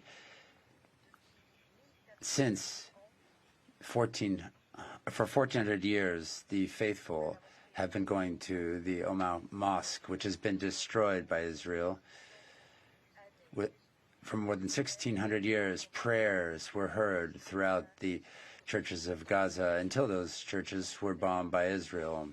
Dear colleagues, the occupation has violated much. Its injustice has gone beyond measure. This lays bare the inequality. This unarmed population is unprotected. International humanitarian aid should be offered to all people. It should not be selective as a result of the force of the aggressor and the identity of the aggressed. The right to self-determination. We must condemn the occupation and bring to bear international law against the government that denies the Palestinian people of the right to freedom, the racists that deny the humanity of the Palestinian people, the extremists that transform Palestinian fields to illegal settlements. They turn these zones into prisons where they conduct arbitrary detention of children, allowing for the terrorism of the settlers. This must be brought to an end immediately. Those who commit crimes, war crimes against innocent civilians must be condemned. Mohammed Satorah was killed after, because of it, at 45 years of age. He was the victim of an attack that deprived him of milk and water. He died of famine. Peace, dear colleagues, cannot be restored while there is ongoing occupation. Security cannot be brought until all rights of the Palestinian people are restored. They're being trampled upon. There must be a response to support the rights of the Palestinian people. Our kingdom wants justice and the implementation of international law, peace and security. Dear colleagues, Jordan is always committed to all international human rights mechanisms, with the UPR included. Efforts of our country will continue in the UPR to ensure that we address all harmful practices that run a counter-current to human rights for all categories of society. Reform will move forward thanks to legislative and economic and political measures aiming to bring modernization and development and a fight against all imbalances. This is an approach that Jordan pursues with clear programs and thanks to a firm resolve. The report from Jordan, submitted during our fourth UPR review before this August Council last January, lays out the challenges and the programs that are being implemented by Jordan to overcome the difficulties. We have taken stock of our laws, reviewing them, strengthening human rights within them, human rights inherent to all Jordanians. Mr. High Commissioner, thank you. President of the Human Rights Council, thank you very much for your efforts, and may God's peace be upon you. Thank you. Thank you, Your Excellency, for these remarks. Chenda Sofia Sok, Deputy Prime Minister and Minister for Foreign Affairs and International Cooperation of Cambodia, equally by video message.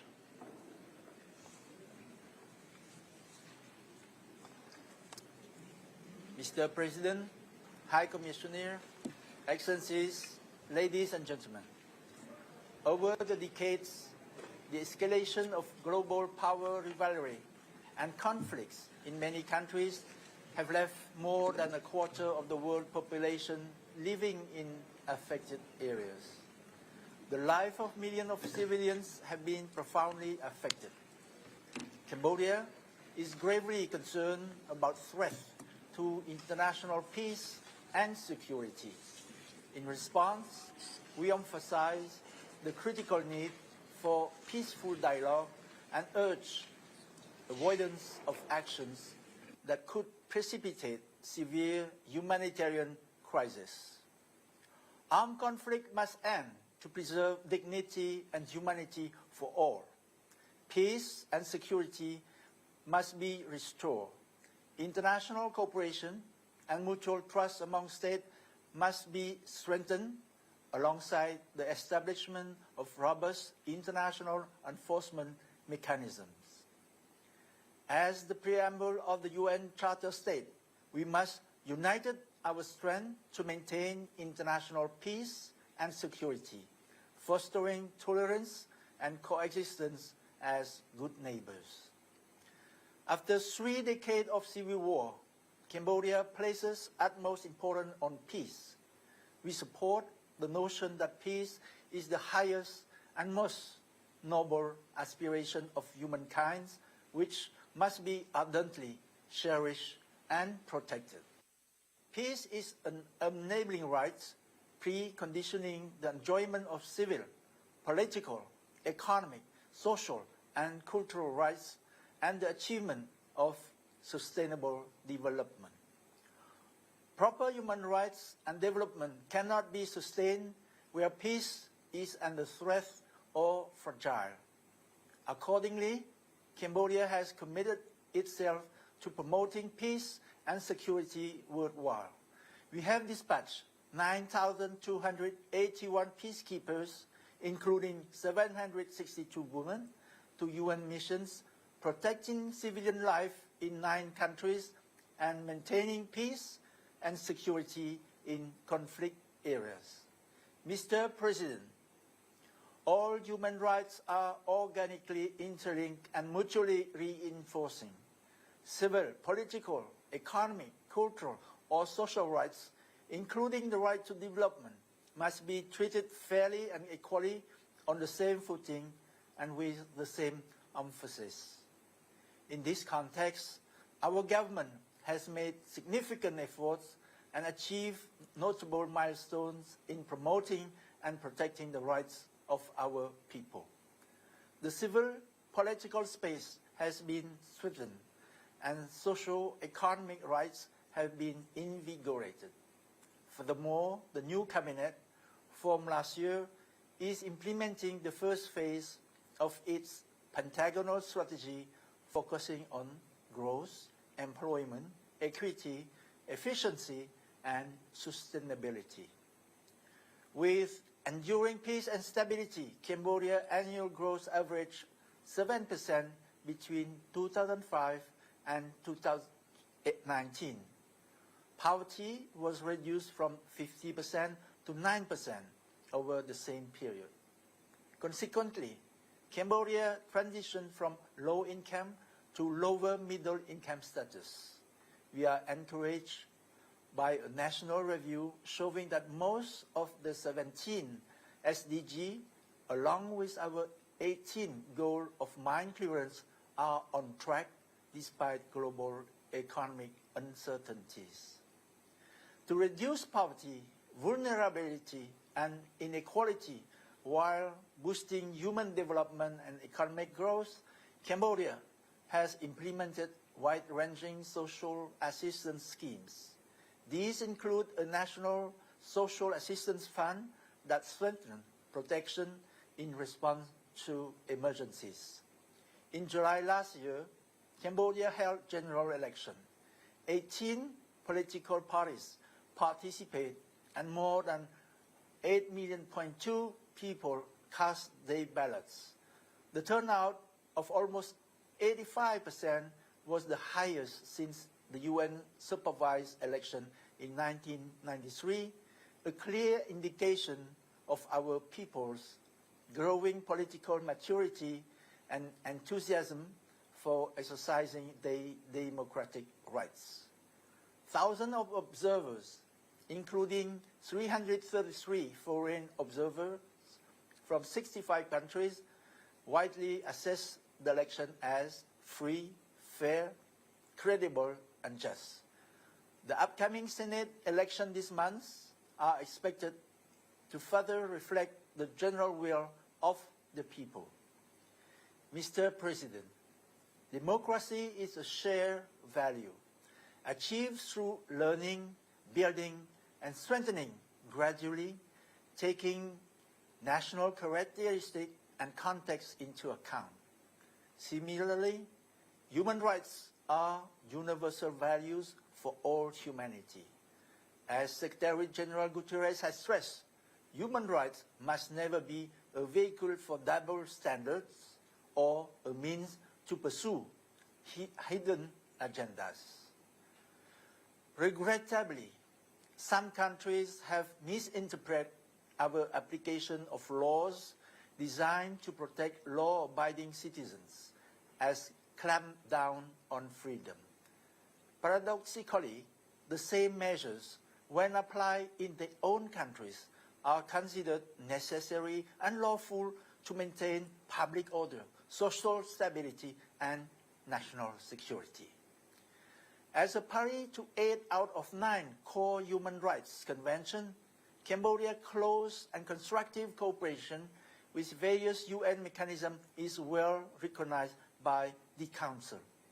Last year, the royal government extended the mandate of the country's special rapporteur and renewed its MOU with the Office of the High Commissioner for Human Rights representative. The special rapporteur has enjoyed unfettered access to Cambodia, including meetings with several government leaders, including the Prime Minister. This year, Cambodia is scheduled to engage in constructive dialogues under the fourth cycle of the Universal Periodic Review and with the Committee on Enforced Disappearances. Mr. President, our engagement with the international community and all human rights mechanisms is a two-way process. The agenda must be approached through a genuine dialogue-based method, emphasizing non-confrontation, non-politicization, and non-selectivity. Assessment should be fair, balanced, and objective, fully observing the code of conduct. Preconceived prejudice, prejudgment, or bias will only lead to a loss of credibility and erosion of mutual trust and cooperation. To conclude, Cambodia remains resolute in our firm commitment to cooperate with all stakeholders to further promote and protect human rights within the framework of the rule of law and accountable institutions. We also remain firmly committed to advancing sustainable development and pursuing our irreversible democratic journey with pluralism. I thank you for your attention. I thank Your Excellency. Et maintenant, je donne la parole à son Excellency. And I give the floor to His Excellency, Edison Rodrigue Bayala, Minister of Justice and Human Rights of Burkina Faso. That's a video message.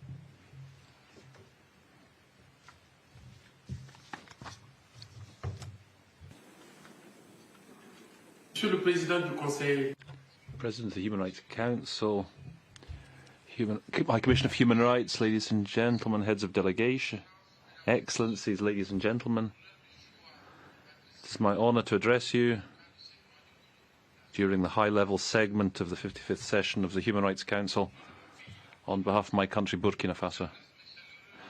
I extend my congratulations to His Excellency, Mr. Omar Zniber, PR of Morocco, to UNOG for his outstanding election as President of the Council in 2024.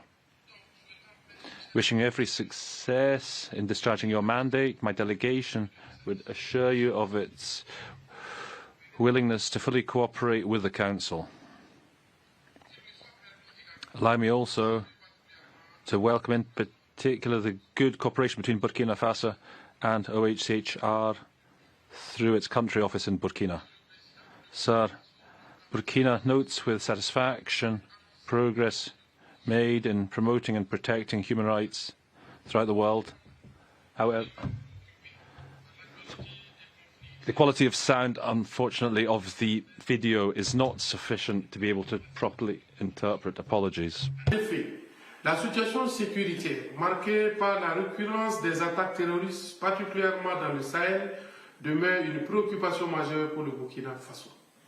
Ces attaques terroristes contre les populations civiles, les forces armées nationales, les forces de sécurité intérieure ainsi que les volontaires pour la défense de la patrie constituent des atteintes aux droits humains et occasionnent une crise humanitaire sans précédent. Face à ces constats, le Burkina Faso a opéré des réformes majeures lui permettant de concilier les impératifs de lutte contre le terrorisme avec ses obligations en matière de promotion et de protection des droits humains. Au nombre de ces mesures, il convient de relever l'adoption du décret portant mobilisation générale et mise en garde, adopté après un avis favorable du Conseil constitutionnel. Ce décret autorise le gouvernement sur une période de 12 mois à compter du 19 avril 2023 à requérir les personnes, les biens et les services indispensables dans les dispositifs opérationnels de sécurisation intégrale du territoire. Monsieur le Président, au Burkina Faso, la lutte contre le terrorisme passe également par la poursuite de la lutte contre la pauvreté et la promotion d'un développement partagé. C'est pourquoi, dans le cadre de la mise en œuvre du plan d'action pour la stabilisation et le développement de la transition, des initiatives de développement endogènes, telles que l'Agence pour la promotion de l'entrepreneuriat communautaire, ont été mises en place. Dans la même dynamique, le gouvernement burkinabé veille particulièrement au financement des projets des jeunes, ainsi qu'à l'autosuffisance alimentaire à travers l'initiative présidentielle pour la production agricole 2023-2024, qui mobilise 3 000 militaires et 4 000 personnes déplacées internes. Monsieur le Président, le Burkina Faso tient à rassurer la communauté internationale sur sa ferme volonté de respecter ses engagements internationaux en matière de promotion et de protection des droits humains en dépit des défis liés au terrorisme et à la crise humanitaire qui en découle. Dans cette dynamique, le 6 novembre 2023, le groupe de travail de l'EPU a examiné le 4e rapport du Burkina Faso. Le document final de cet examen contenant la position officielle sur l'ensemble des recommandations sera adopté au cours de la présente session. Le gouvernement burkinabé veillera à la mise en œuvre des recommandations acceptées à l'issue de cette revue en tant que repère de la poursuite de son action en faveur des droits humains.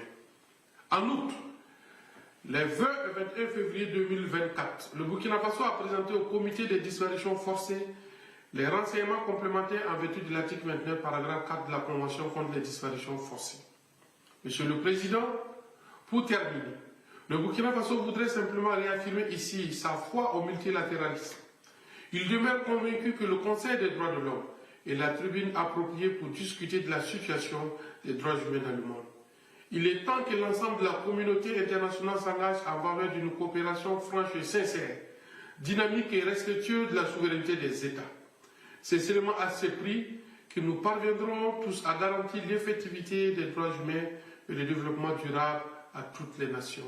Je vous remercie. Je remercie votre Excellence. I thank Your Excellency. His Excellency Mrs. Elina Valtonen, Minister for Foreign Affairs of Finland. Your Excellency, you have the floor.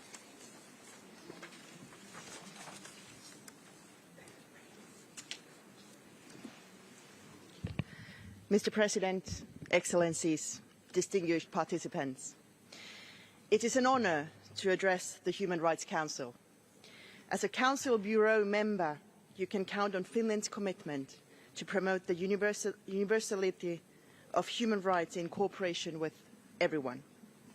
Mr. President, the wars and conflicts we are witnessing around the world are killing and traumatizing not only adults, but what is worst, also children.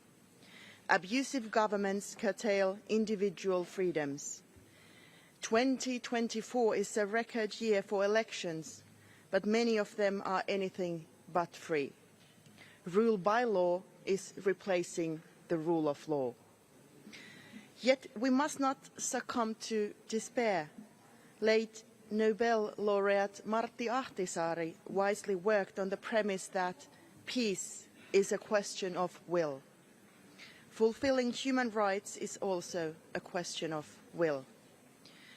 The UN Charter and the Universal Declaration of Human Rights obligate us. They guide us to the realization of human rights, democracy, rule of law, and gender equality for everyone, everywhere. This Council has a solid record of showing determination. Finland works with all stakeholders to support those who yearn for freedom and dignity, those whose rights are violated, and those who defend the rights of others. Mr. President, Ukrainians heroically defend their freedom in the face of Russia's war of aggression. The Commission of Inquiry on Ukraine has documented evidence that Russian authorities have committed war crimes, including willful killing, torture, rape, and deportation of children to Russia. Russia has shown no willingness to end its aggression or to take responsibility for the crimes committed. Ukraine, by contrast, fully cooperates with the Commission and addresses any wrongdoings by its own ranks. It is vital that the Council renews the mandate of the Commission and holds Russia accountable. Mr. President, there are no safe places in Gaza. The suffering of civilians is unbearable. They need life-saving aid now. This conflict severely traumatizes an entire generation of children. We plead Israel not to take military action in Rafah. The findings of the recent report by the UN Human Rights Office are deeply concerning. Nothing justifies the brutal terrorist attacks by Hamas against civilians. Hamas must release all remaining hostages immediately and without conditions. For the sake of civilians in Gaza, I strongly support the call of the High Commissioner that Israel must comply with the legally binding orders issued by the International Court of Justice and with the full span of international humanitarian law. I hope this Council will engage all stakeholders to support efforts for an immediate humanitarian ceasefire, address violations by all parties, and forge a two-state solution to the Israeli-Palestinian conflict. Mr. President, in addition to Russia's war of aggression in Ukraine, we are deeply concerned about the grim situation in Russia. Russian authorities have systematically stripped people of their fundamental rights, including free expression and peaceful assembly. They are also responsible for the recent death of Alexei Navalny, who sacrificed his life in arbitrary imprisonment for democracy. While there are no free and fair elections in sight, we must not forget about the numerous other political prisoners in Russia and its accomplice, Belarus. Finland will continue to call for the respect for human rights globally, including in Sudan, Yemen, Afghanistan, Iran, Myanmar and Nicaragua. We call on China to enter into dialogue with the international community on human rights in China. We have followed with concern how the repressive action by authorities in China and security laws in Hong Kong have further limited the civic space. The situation of ethnic and religious communities, including the Muslim Uyghurs, continues to require our attention. Mr. President, the resilience of human rights defenders worldwide is admirable. They speak for justice and gender equality, for equal rights of all LGBTIQ+ persons and against racism. They also fight against anti-Semitism and anti-Muslim hatred. The Council should embrace them as companions in building democratic and flourishing societies. Their work and that of the UN High Commissioner for Human Rights give us hope for a better future. Where there is a will, there is a way. Thank you so much. I thank Your Excellency for your declaration. And now I give the floor to His Excellency Mr. Bui Tan Son, Minister for Foreign Affairs of Vietnam.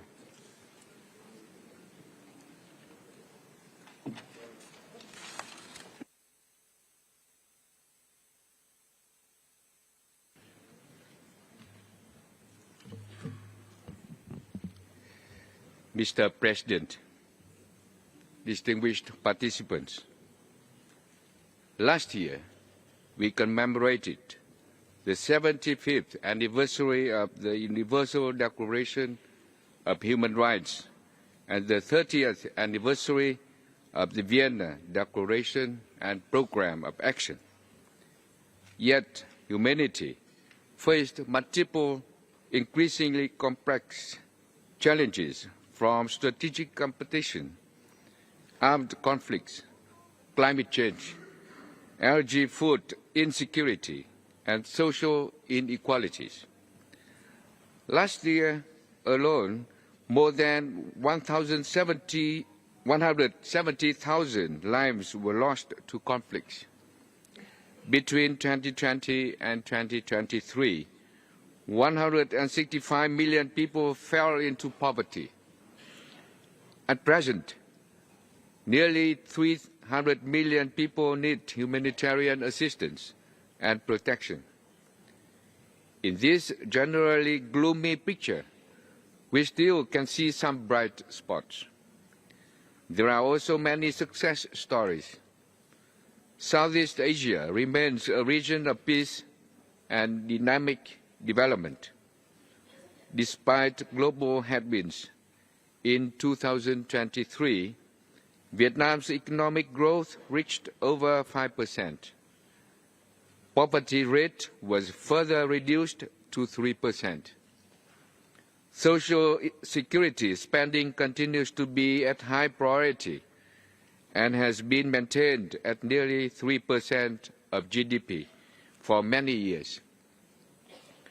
In 2023, Vietnam continued to export over 8 million tons of rice, helping ensure food security and the right to food for millions in different regions of the world. What we have learned over the years is that human rights of our people can be best served when there are peace, stability, and respect for international law, and where the state puts people at the center of all of its policies to ensure inclusive and sustainable development. This is also true at the global level to promote the enjoyment of all human rights for all. The Human Rights Council should be a part of this larger process. It should focus on priorities that matter the most to the people, such as full enjoyment of economic, social, and cultural rights, including the right to development, the protection of vulnerable groups. It should call on states to exercise mutual respect and understanding, to promote tolerance, inclusion, unity, and respect for diversity, and to pursue dialogue and cooperation in ensuring all human rights for all as prescribed by Resolution 52/19. Mr. President, as a member of the Council and main sponsor of the said resolution, Vietnam has and will continue to work with all member states to promote that cause. Vietnam will also continue with the priorities and commitments we have set, in particular, the protection of vulnerable groups, gender equality, human rights, and digital transformation. Later this year, Vietnam, together with Bangladesh and the Philippines, will present a draft annual resolution on the promotion and protection of human rights in the context of climate change to the 56th session. Last but not least, as part of its obligation, Vietnam has submitted its report under the 4th UPR cycle, with nearly 90% of recommendations fully implemented, including a recent visit to Vietnam by the Special Rapporteur on the right to the development. We look forward to the constructive engagement of states and all of relevant stakeholders in this review. Given our strong commitment to promoting and protecting human rights, to furthering the work of the Council, Vietnam has decided to put forward its candidacy for the term 2026-2028. Let me conclude, Mr. President, by reiterating our determination to contribute to global peace, development, and all human rights for all. Thank you for your attention. I thank Your Excellency for your declaration. Je donne maintenant la parole à son Excellence. Give the floor now to His Excellency, Mr. Lejeune Mbella, Minister of Foreign Affairs of Cameroon. Mr. Minister, you have the floor.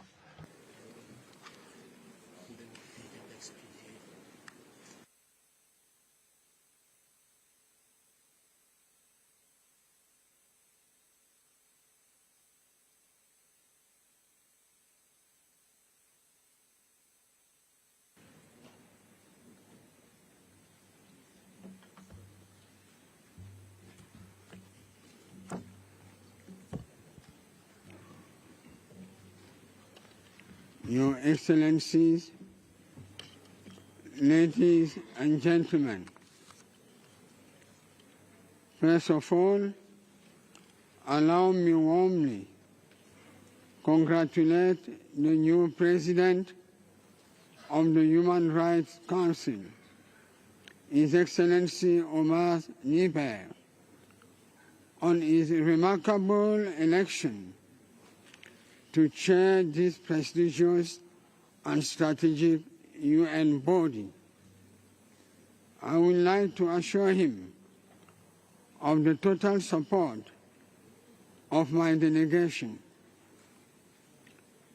May I also take this opportunity to congratulate His Excellency Volker Turk, High Commissioner for Human Rights, on the outstanding organization of the 75th anniversary of the Universal Declaration of Human Rights.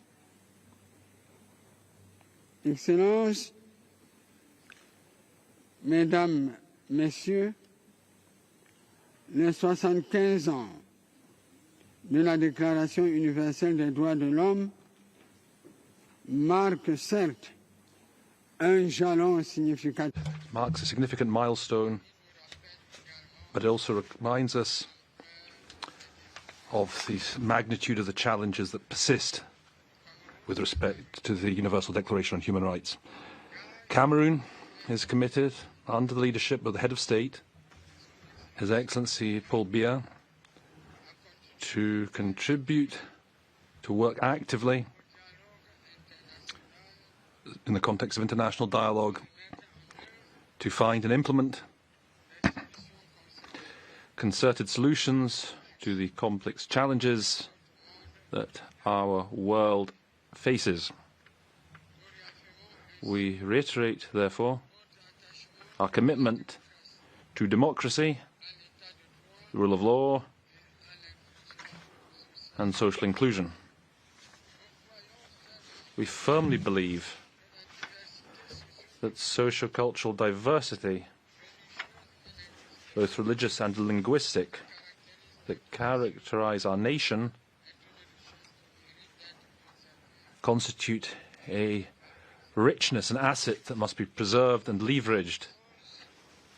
It is consistent with the commitment of the head of state of Cameroon in the ongoing quest for lasting solutions to the socio-political crises in the regions of the northwest and southwest of Cameroon, to maintain a united, indivisible Cameroon, one rich in its diversity, one that is prosperous. It's an opportunity for us to reiterate our gratitude to all our bilateral and multilateral partners who support us in this endeavor to preserve and restore peace and national unity. Excellencies, ladies and gentlemen, as we have tirelessly reiterated from this same rostrum, Cameroon is committed to stepping up its efforts to meeting the ongoing challenges in promoting and protecting human rights.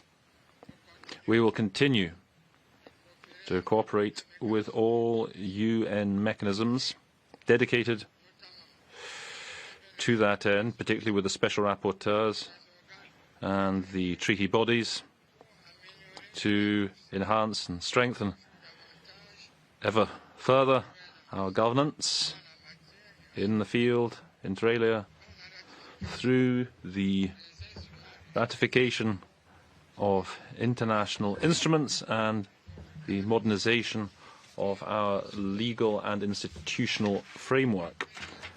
Moreover, the granting by my country of premises free of charge to host the regional office of OHCHR for Central Africa is part of this process. Excellencies, ladies and gentlemen, as you know, my country went through its fourth UPR in November. It was an opportunity for us to take stock together on the progress made by Cameroon in the sphere of protecting and promoting human rights over the previous 4 years. I take this opportunity to thank all countries who were kind enough to make observations and recommendations on Cameroon's report. It reflects unquestionably the interest that you have in my country.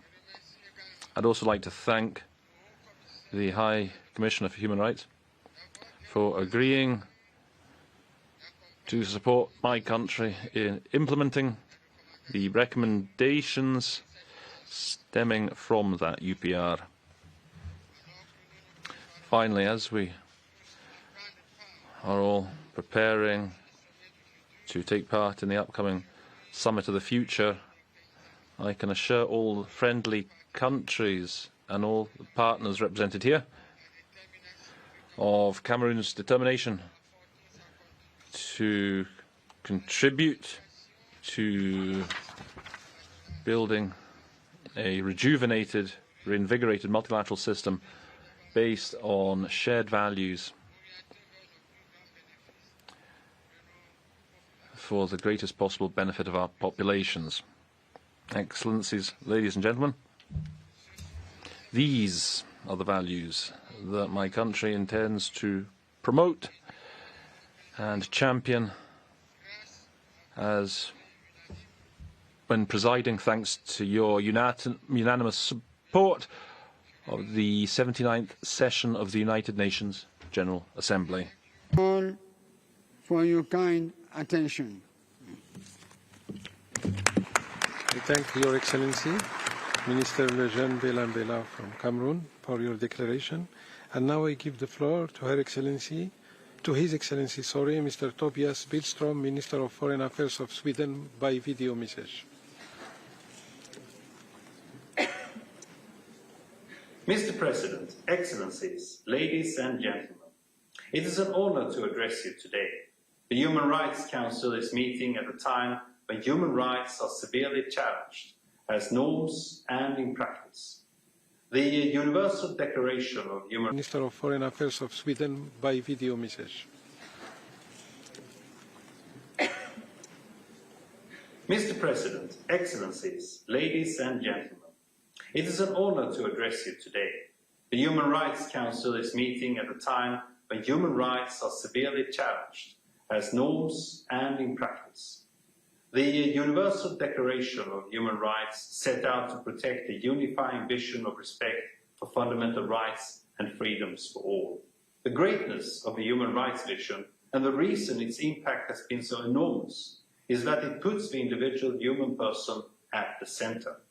But it establishes that the ultimate duty of the state is to respect the rights of the individual without discrimination, to protect these rights against abuse, and to ensure that everyone's basic human needs are fulfilled so that the potential of every individual can be fully realized. The human rights movement is a movement for freedom in the deepest possible sense. Its goal is to ensure that every one of us can flourish fully in all our diversity. But the international human rights system is not just a vision. It's also a blueprint for how that vision can be achieved. It sets up a system with individuals as right holders and states as duty bearers accountable for violations. It has inspired an expanding infrastructure for accountability at the national, regional and international level. Sweden accepts scrutiny of our own record and is always ready to engage in dialogue on our human rights obligations. Later this session, we will hear a report of the Special Rapporteur on freedom of religion and belief, who we welcomed to Sweden last year.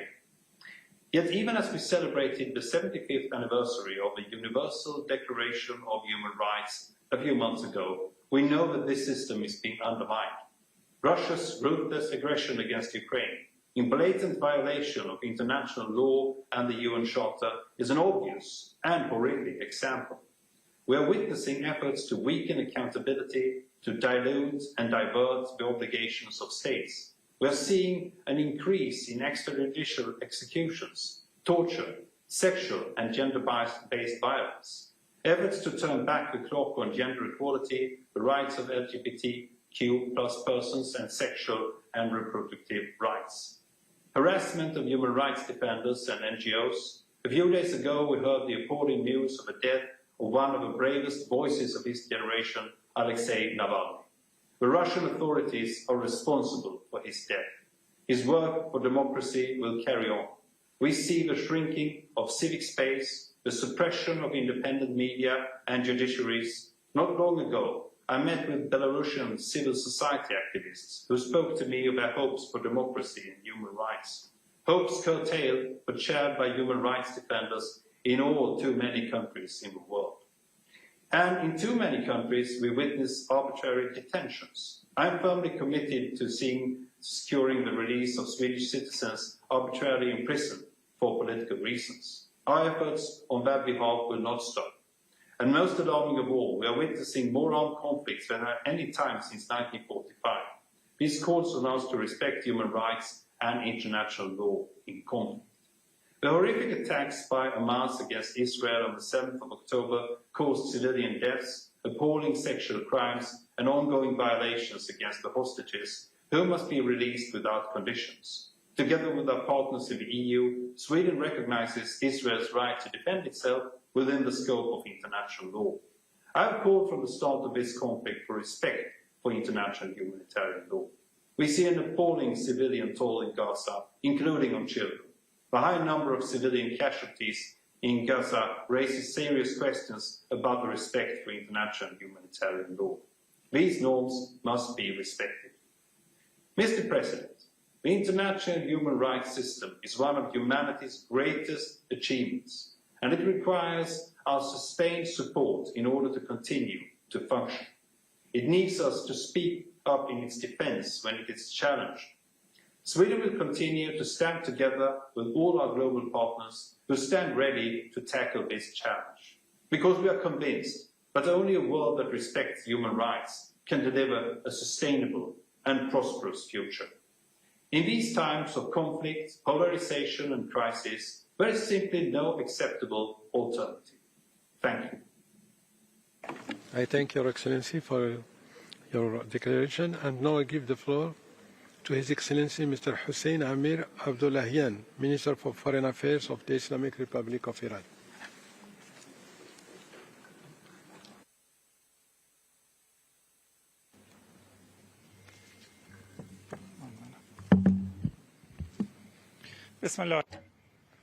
In the name of God, Mr. President, ladies and gentlemen, I'm really pleased to share with you, Excellencies, some points about human rights and their importance.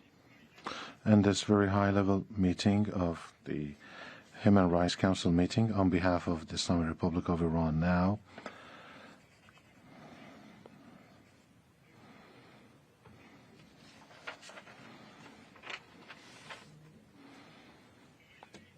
Mr. President, Excellencies, ladies and gentlemen, the Islamic Republic of Iran remains steadfast in adhering to and respecting human rights and dignity based on its national cultural values and the Islamic teaching.